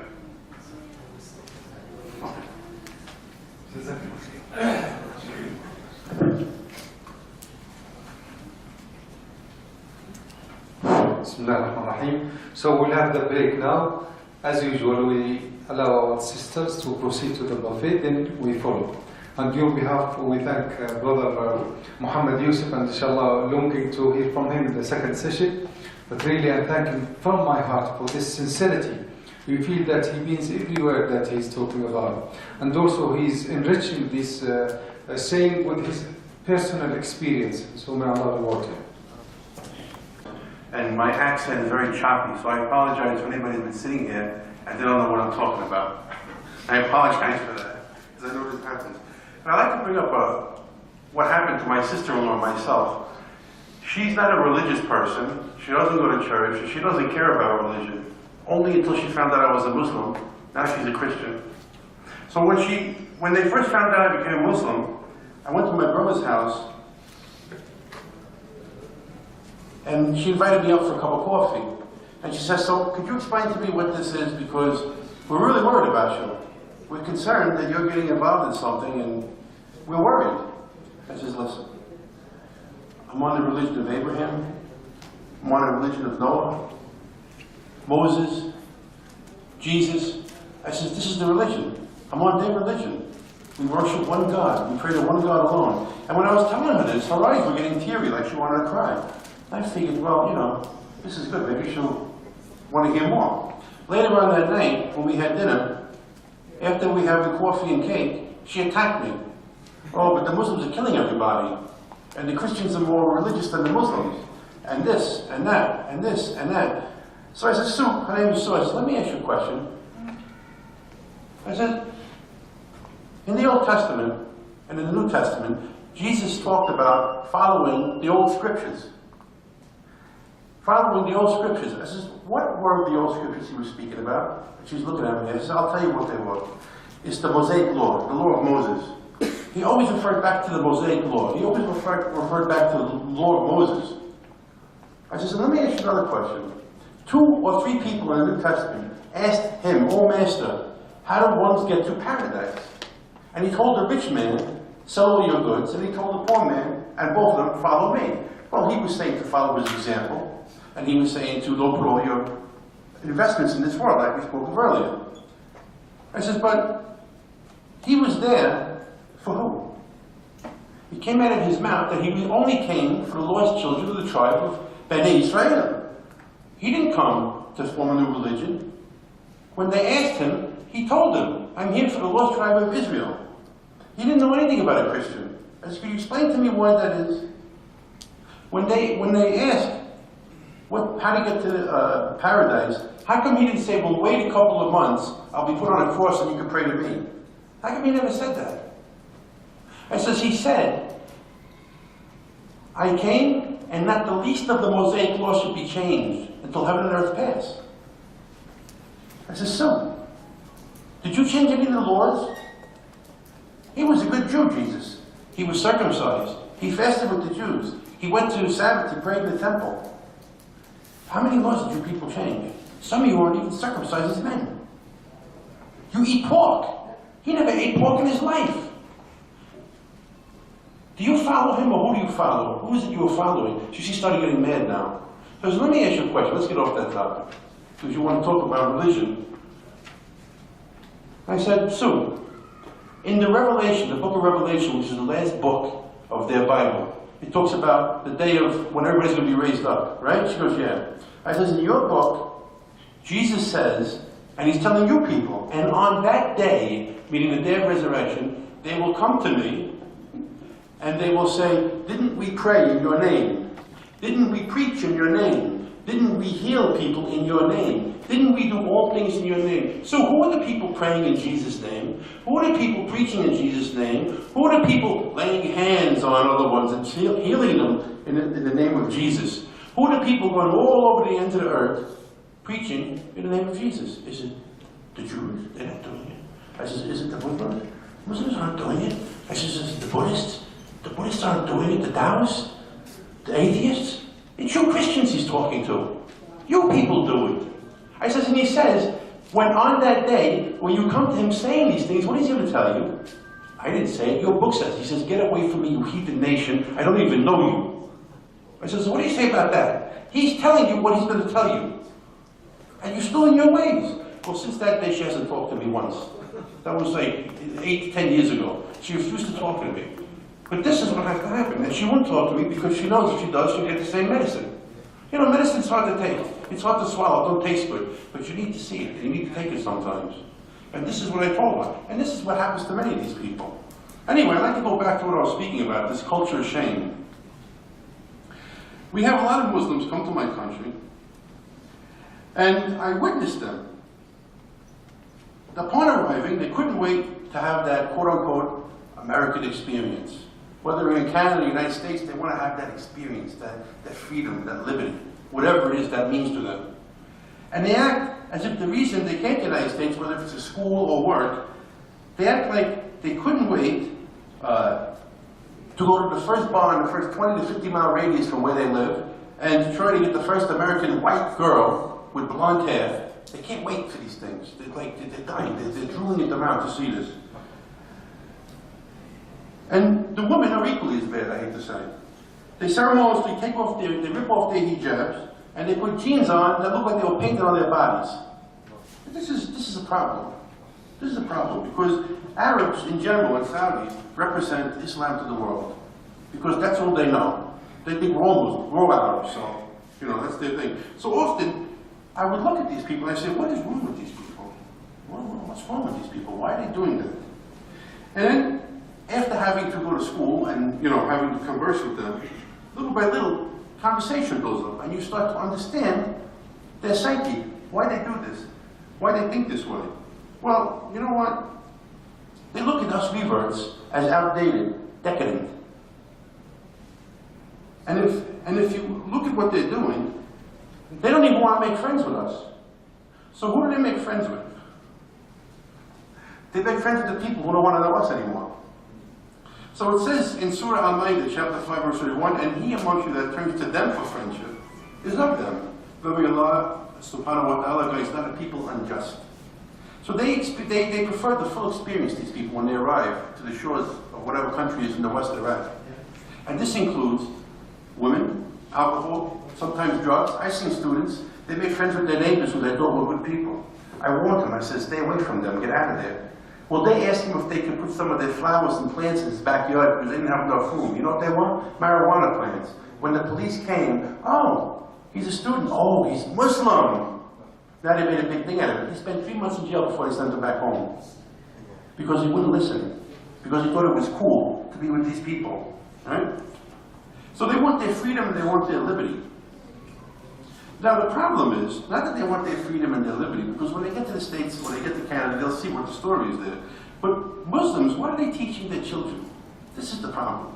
They're teaching, the pop culture of my country winds up what they teach them. It's not Islam, and it's not being American either. It's pop culture.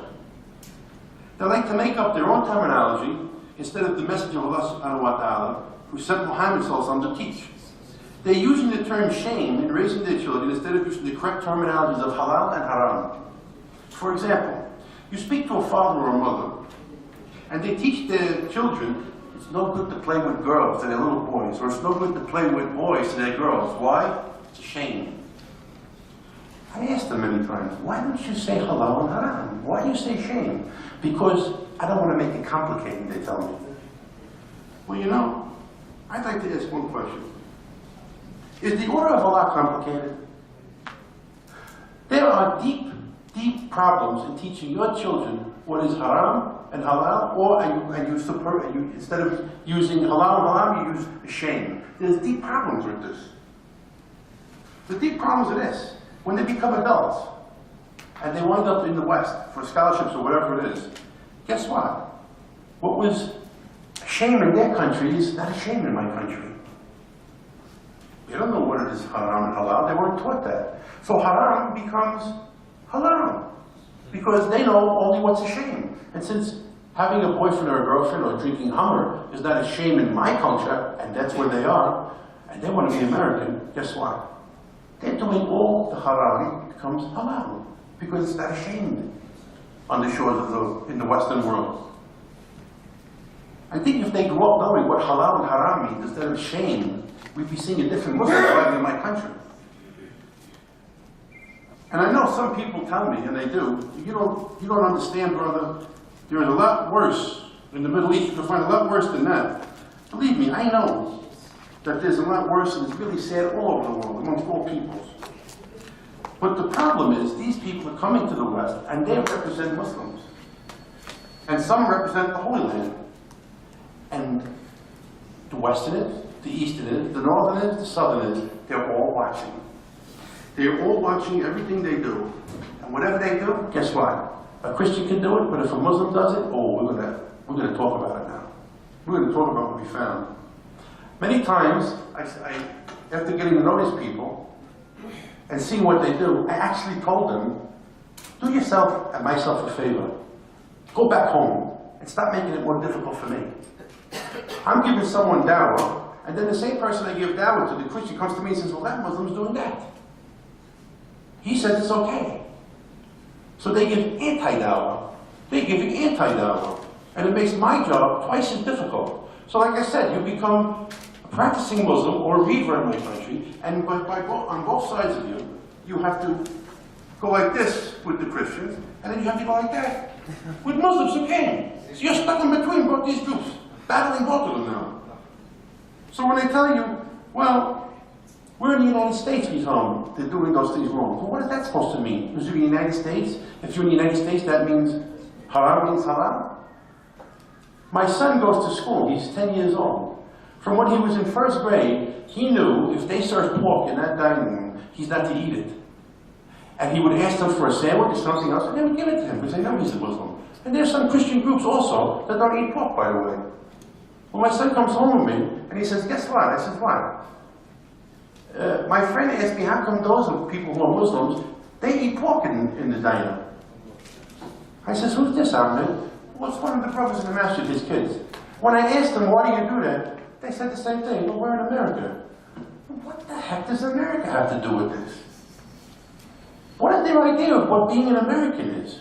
For crying out loud. Who are they following? You know, in the Western world where I grew up, you go all over the place and they talk about how it's the highest standard of living, right? Meanwhile, they don't show you all the bums on the street that have no homes, living in a cardboard box because they couldn't pay the rent. They talk about the biggest levels of education, but if you don't have the money to go, you don't get in. They talk about some of the most prestigious institutions. They talk about everything being so great in my country. And we have a lot of good things. I'm not saying we have bad things. But some people, they act like the United States and America in general is the Jannah on the earth, astaghfirullah. Like this is the all end of ends. They couldn't believe themselves. They were in the United States. I don't understand this kind of attitude. They lose themselves in my country. They actually lose themselves. They forget who they are as a people, and they forget what their religion is. I don't understand that. And everything that you find in the United States, every poison that you want, and any number of Catholic religions is going to be in front of your child, right in front of his eyes, from the day he's born to the day Allah plucks him and takes him. So you have to know what you're doing with your family. So they talk about having the most developed place in the world is in the United States or in America, most developed, the most favored way of life. We live in castles, didn't you know that? Nobody lives in a bad, ratty apartment with roaches. We all live in castles in the United States. We pluck the money off the trees. It's such a great place to live, you know. To talk about it like it's a gentleman. We have the most diversified market areas. It's the Western world is the jewel of the earth, right? Where every person is being called to. Well, let me tell you, we're having fun. And some people are having fun in the Western world, but they don't have fun without paying the price. You must pay for what you want in life. And the so-called freedom that they call, this freedom and liberty, that my founding fathers of my country spoke about have been twisted and taken out of context, that it no longer represents their ideas any longer. They wanted people to come to the United States, or Canada, or America, whatever you want to call it, to have a chance to live a happy and healthy life, free and clean life. In our Declaration of Independence, it states that citizens are allowed the right to life, liberty, and the pursuit of happiness. Happiness.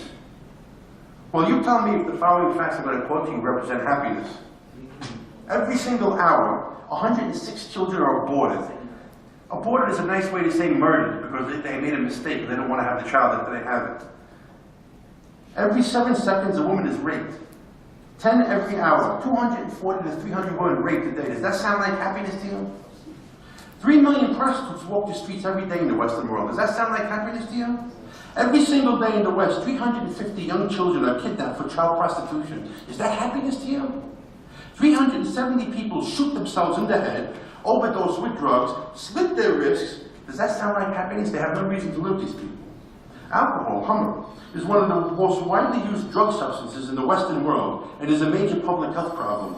Excessive alcohol consumption is associated with approximately 75,000 deaths a year. Does that sound like happiness to you? Alcohol causes 41% of all deaths from motor vehicle crashes. Does that sound like happiness to you? Alcohol causes liver disease, cancer, cardiovascular disease, and neurological damage, as well as psychiatric problems and depression, and personal disorders. Does that sound like happiness to you? Drug use contributes directly and indirectly to the HIV epidemic, that's AIDS. And alcohol and drug use contribute markedly to infant mortality. That means people who are using drugs and getting drunk, they either give birth to a dead child, or it's it's formed, no arms, no legs, it's deformed. Does that sound like happiness, a happy thing to you? The Center for Disease Control and Prevention, CDC, estimates that the total number of people living with HIV infection is thought to be around 1.1 million. And if they say 1.1 million, it's probably like 1.8 million. Does that sound like happiness to you? These facts, they don't represent happiness at all. They represent nothing.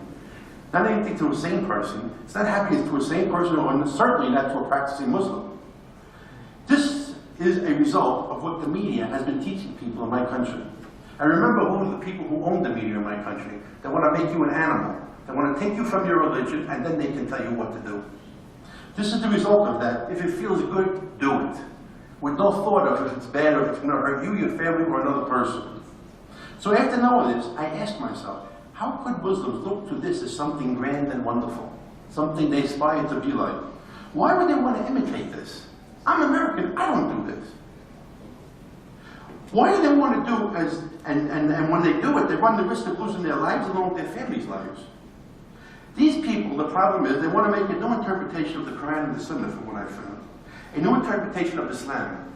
They look to twist Islam so that it will be, and they will be, more acceptable to their Western masters. And I say they're Western masters because they think it's the Jannah on the earth. And that's where they take their marching orders from. They look at the worst types of society, the worst types of people in my country, and that's what they follow. And when they come to my country, they get worse than the worst American. I'm not doing that. I don't know anybody that does half those heinous things, but they're following those people. And that's what being American is to them. Stuck for love. It has nothing to do with being American. It's pop culture being shoved down people's throats. So they want to make this new interpretation. They want to make themselves more acceptable. These Muslims don't recognize the Sunnah because they have been watching and reading magazines, television, movies, and the Western European pop image is the way you should be in their idea, which is an unnatural way. Nowadays in the United States, you don't even have to die if you don't want it. If you get plastic surgery, if you keep eating well, you eat good foods, if you exercise and stay thin, women, old ladies, 80 years old, 70 years old, they get tattoos to look like they're wearing makeup. The young girls put in chemicals in their lips to look sexy. What are they going to look like, these lips, when they're an 80-year-old woman? Their grandchildren are going to run away from them. They look like clowns, like monsters. And they get all this stuff for what? To look young. And then you get an 80-year-old woman, a 70-year-old woman dressing like a 20-year-old woman, a 20-year-old girl, a 15-year-old girl. It's heinous looking. And this is what they want to be like. This is the unnatural way. And what if Allah will say anyway about when in the last days, man will try to change his form? With all this plastic surgery stuff. Men want to be women, women want to become men. It's a wreck. And these people want to follow us. So you look at this, and these Muslims are going to typify at least the horrific statistics that I just said. And for sure, the misguided ones have joined the enemies of Islam by doing this, as far as I'm concerned.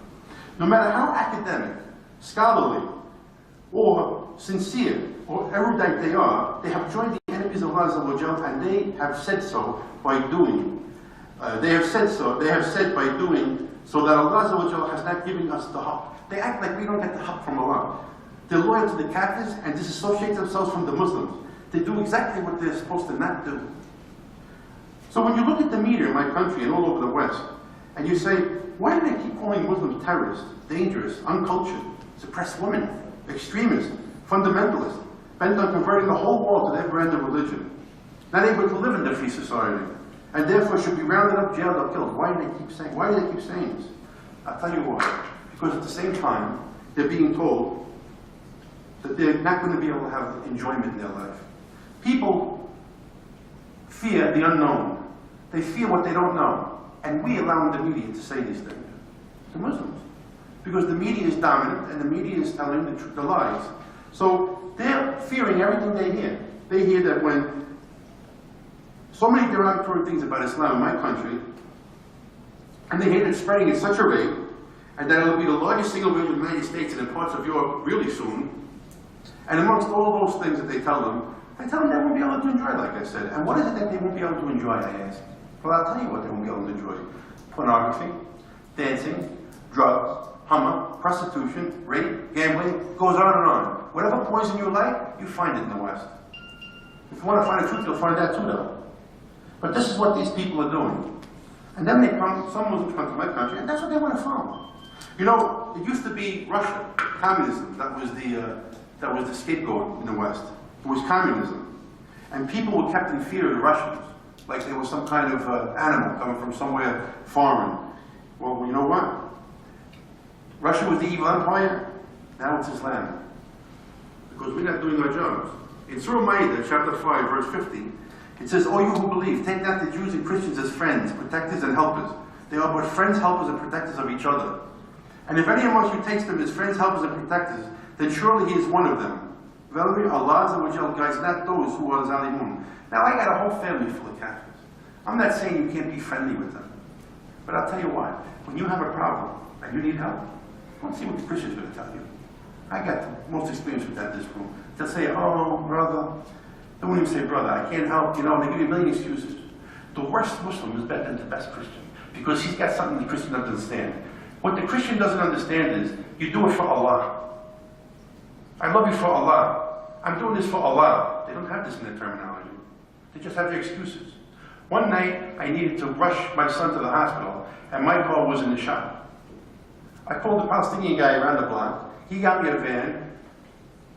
And then the one Muslim who everybody didn't want to talk to, the Shia guy, came and drove me. So the worst Muslim, if you want to say, is better than the best Christian. And I'll tell you that, and I have no problem saying it. And I'm from that community. In Surah Al-Isra, chapter 17, verse 17, it says, "And how many generations have we destroyed after Noah? And sufficient is your Lord, as well acquainted, all beholder of the sins of your slaves." I'd like to read something, just real quick. And by the way, they talk about the word Allah, that means the moon god, and all kind of things. You just take the copy of the first page of the Bible, the Arab Christians, 19 times the word Allah appears in that Bible, on the first page alone. So you take this and you show it to them with the circles, and you see what their faces turn green. So you're not telling me what Allah means. They don't know, and they try to dispute the fact that Allah means the one to worship.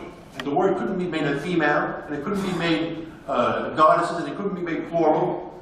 It's the perfect word that Allah named himself. He didn't name him God, he didn't name him Jesus, he didn't name him Deus. These are all translations of the name, and they can be played with, by the way. I'd like to just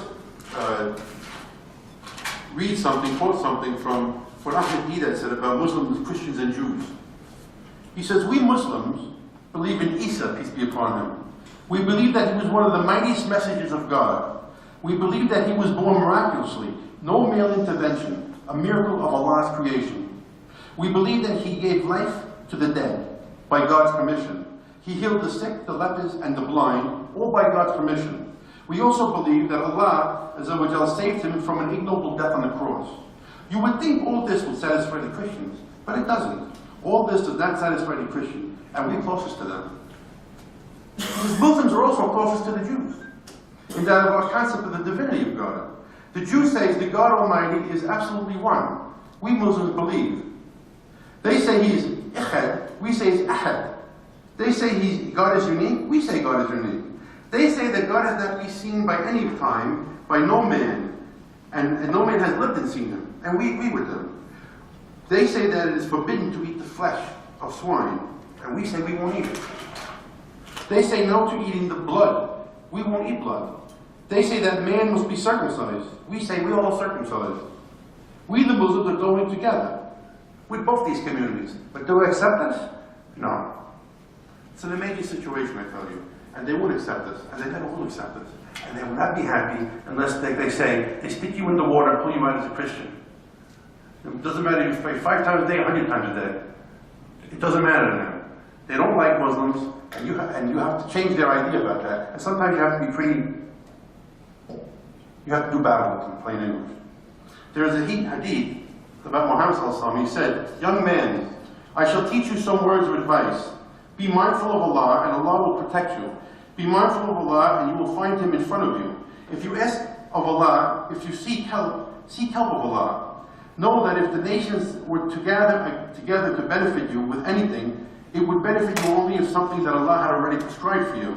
And that if they gathered together to harm you with anything, that they would harm you only with something that Allah had already prescribed for you.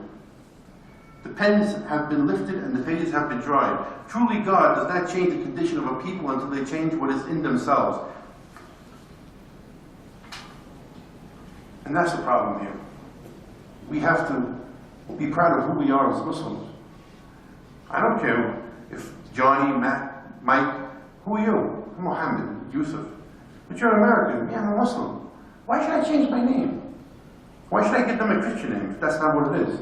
Too many people, they change their name from Mo to Frank, from John. They change their names around. It's terrible. Now, I just have one more thing to speak about, and it's quick. Since I've been here for 5 months, people have asked me many times, what do I think about Ba'abha?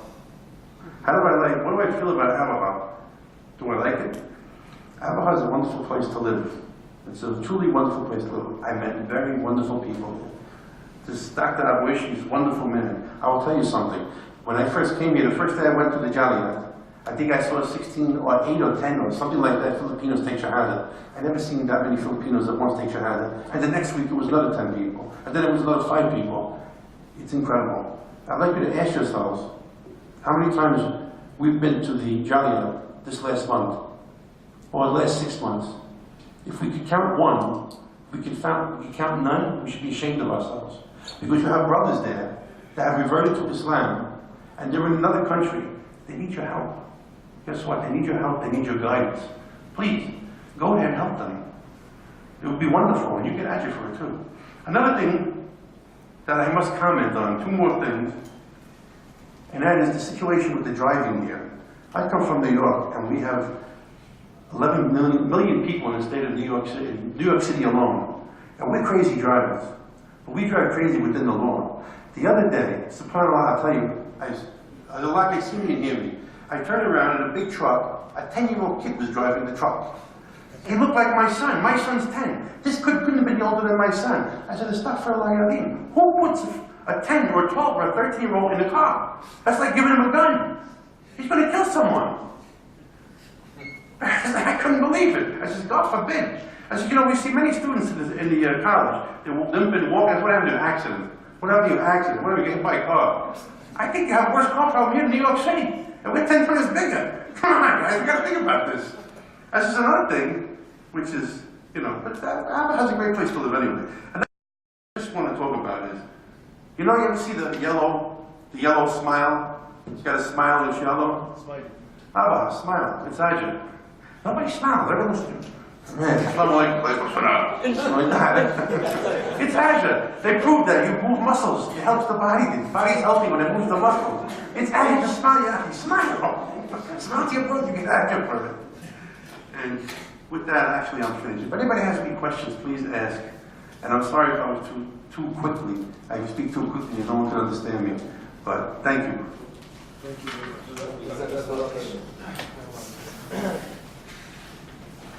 You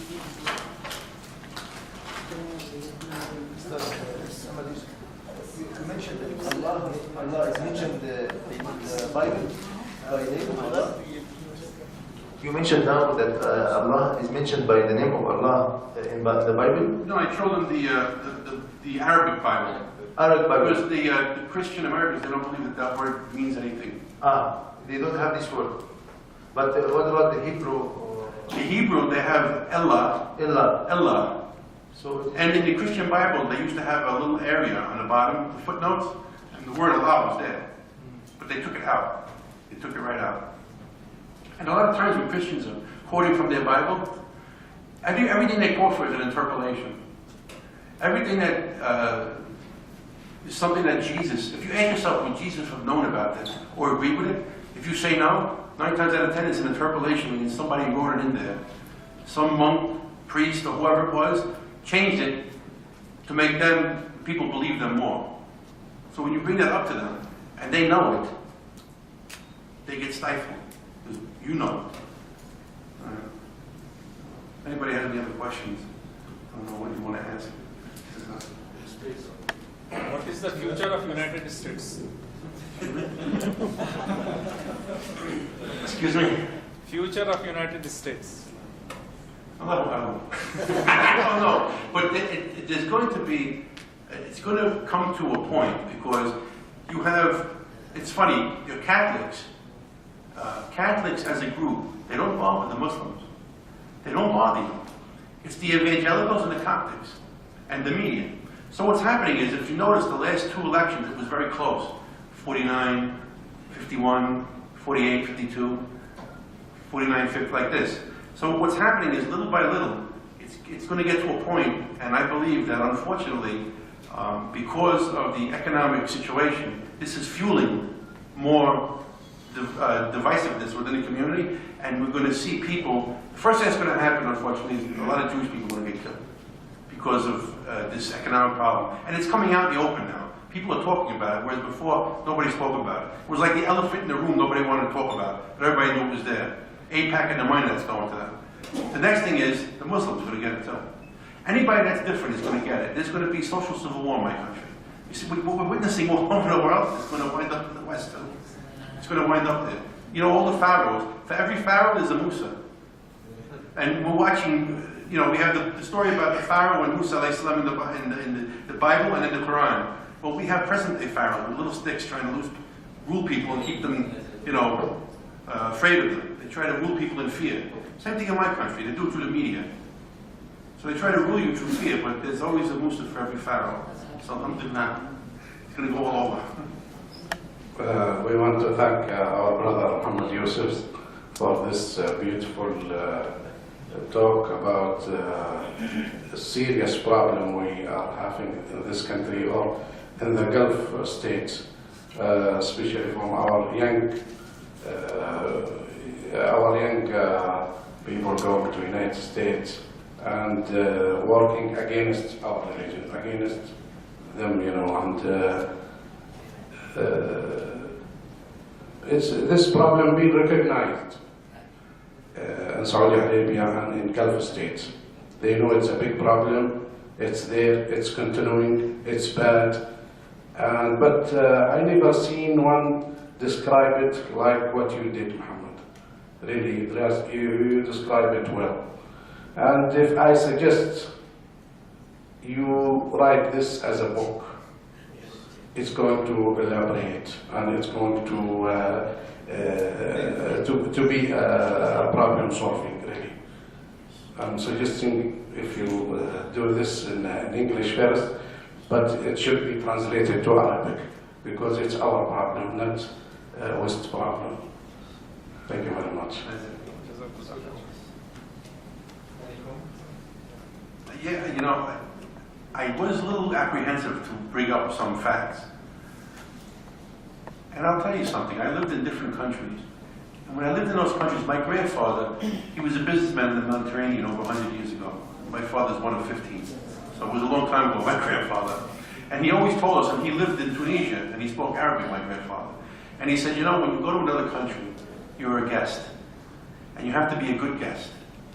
So I was a little hesitant on speaking about anything too touchy, so to speak, because I'm talking about your home, your family. But you know, my wife's Saudi, and my children are half Saudi. And I'm talking as a Muslim, for Allah. I'm not saying it to ridicule. I have a lot of wonderful brothers from the Gulf region I met in the United States, a lot of wonderful ones. But unfortunately, the wonderful ones don't get any news media. It's always the bad people, even from, you know, you have my element from my community, hooking up with the element from your community, and they make wonderful strides for the Muslim community. Unfortunately, it's not good. The Christians don't look at it as, you know, in the news where I am, if someone commits a crime, and he's a Muslim, he's not Pakistani, he's not American, he's not Egyptian, he's a Muslim, period. If a Christian does it, well, he's an Afro-American, he's a white American, they never mention a religion. Never. But if you're a Muslim, God forbid, that's all they will know. They wouldn't go to faith, just say Muslim, did they? When it's a Catholic, it's not a Catholic. When it's a Protestant, it's not a Protestant. And the majority of the crimes are done by these people. Muslims are pretty law-abiding people, for the most part. Even the ones that come over and doing all these crazy things, they get caught because they don't realize there's going to be consequences, unfortunately. Muhammad, actually, if you are going to talk about this problem all your life, it's worth it. Because it's a really big problem. And it's working against da'wah. People spending years doing da'wah for Islam. And one young man with his bad behavior, you know, put the da'wah back for 5-10 years. One friend in Panama City in Florida, he used to be a Jewish, but he became a Muslim. He told me when this Iranian writer, he wrote a book about Ayat Shaitaniya, Salman Rushdie. He told me, you don't know how much affecting the da'wah in Islam. He put the da'wah 50 years back. So if you are going to talk about this problem for all your life, it's worth it, really. Because this problem is hurting the Islam, it's putting the da'wah, it's really hurt. This is what can explain about this. I have just a comment on this one. Instead of focusing on the problems, we have to find solutions for these problems. Instead of exposing our people, I think we have to make solutions. Maybe we can arrange some people there in USA and Canada and Western areas to take care of newcomers, مثلا, to guide them, to watch them, to help them. This is better than exposing our people. This message is. Well, we try to do that also. For instance, we have like a small community in West Virginia, just an example. And how come if you go to the masjid, not the masjid, the school, which is only on the weekends because it's not big enough, you got to beg people to bring their kids, and it's free. We donate the money and the books and everything for them is free, just waiting, and I have to beg them to come. Not me personally, the people in charge. So when you have to beg people to come, it's kind of pathetic. But they'll send their children to the church to learn English? What's this? This is ridiculous. You know, when they start doing these kind of things, they don't want to, you know, you're going to hit them on the head with my words. Because it's ridiculous. You know, you don't see any Christians sending their kids to our masjid. That'd be like a big haram for them. When they send their children to the Christian school to play basketball, and what do you think they're going to teach them then, by the way? And these kids don't know enough about their religion, and they're sent there because they have to learn about different religions. Well, first, make their wings strong in Islam. Which one of the Sahabas, Muhammad, he got mad at? He saw him reading a Torah. And he told him, you know, which one? Yes, Omar. The same thing, the same situation we have here. Why would you send your child on the path to the Jahannam? Because he doesn't know how to distinguish what's right and wrong yet, what's halal and what's haram.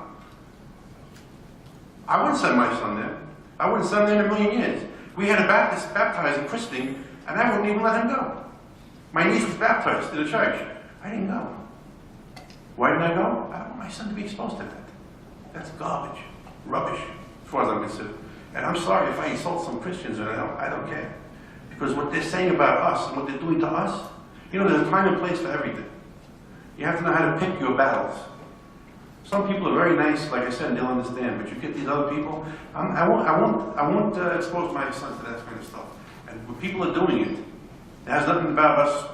They're doing the community and bring them in. They don't want that. Like I told you, a lot of these kids, these people that come over, they look at me and they laugh at me. You're decadent. What are you doing that for? It's ridiculous. Have fun. You only live once. But they make friends with the people that drew me out. Isn't that pathetic? I told them, I said, why don't you go home? Stop making problems, more problems than we have over here. Go back home. What do you come over here for? You're not being an American. This is trash, garbage. So, you know, we try to, when they first come, we know who they are. They come to the masjid, they want to find a community, but then after they get used to it, you'll find that they run away. They run away from the community. And with the technology the way it is today, we see it on the internet. We find it on Facebook. So, unfortunately, that's what's happening. Just like to make a point, Bismillah. First of all, what the Sheikh mentioned here, that you should write a book in English and get it translated correctly so that the Gulf, the youngsters, the youth, they need someone like yourself, like me as well, born in the West and raised in it. It's the same situation since I've come here. It's the same, I've just been told by my companion here, it's the same things he's heard from me since I've come here. But I'll tell you something. Last year, I had a problem, and that was I couldn't go to sleep until perhaps 1 or 2 in the morning because there was something going on in Hizam Street over here in Ba'abha. I spoke to the police about it, thinking that they were going to stop it or something, but they said, what can you do? They told me, just go down the street here to Mamsha, and you'll see something good. I went there was da'wah. There was da'wah going on, it was a da'wah center. The brothers were giving da'wah, they were speaking about the drug situation, the smoking, and all this rubbish, alhamdulillah. And wallahi, I can't think of any country in the world where the youth would actually sit down and want to listen and watch a big screen. And you had the music going past, you know, with the, whatever it is, the ardawan or whatever it is, yeah? Okay? But you had the shabab sitting down, and some of them had tears in their eyes, and they were making tawbah as well, bringing their guitars, the oud, I don't know what it's called, and all this stuff, the CDs with music, making tawbah. And this was something amazing for me, because I've been to other countries, Arab countries, but I haven't seen it like this before, which means that the youth here, they still have something in their hearts. They can change any time. really. If you look at the life of Salahuddin Ayyubi, before, they always speak about the great Salahuddin Ayyubi, but they never speak about before that. He used to drink before he made Tawbah. He used to do other things, his salah and so on and so forth. They had problems. He made Tawbah, and look what he became. So the youth of today, it can be changed. It just needs some effort. And there's one book I particularly recommend for anybody going to the West, and that is Fiqh al-Mubta'ithun. I advise you this book. It's available in Ubay Khan and Junub Bookstore. It's a brilliant book. It's got ahkam that are khas for the West. The fiqh of halal and haram, the fiqh of salah, zakat, and so on. Greetings, saying things like Merry Christmas. Is it allowed? Not allowed? Is it allowed to accept Christmas gifts? How do you give it back? If you were to give it back, and so on. And this book is an excellent book for those ones who are going to go. Perhaps maybe the embassy here or the Wizara, the ministry, should make it a thing that they give it before the Saudis leave. Because the Saudis, seriously, I met some good people in the West as well, in Birmingham, because I'm from there.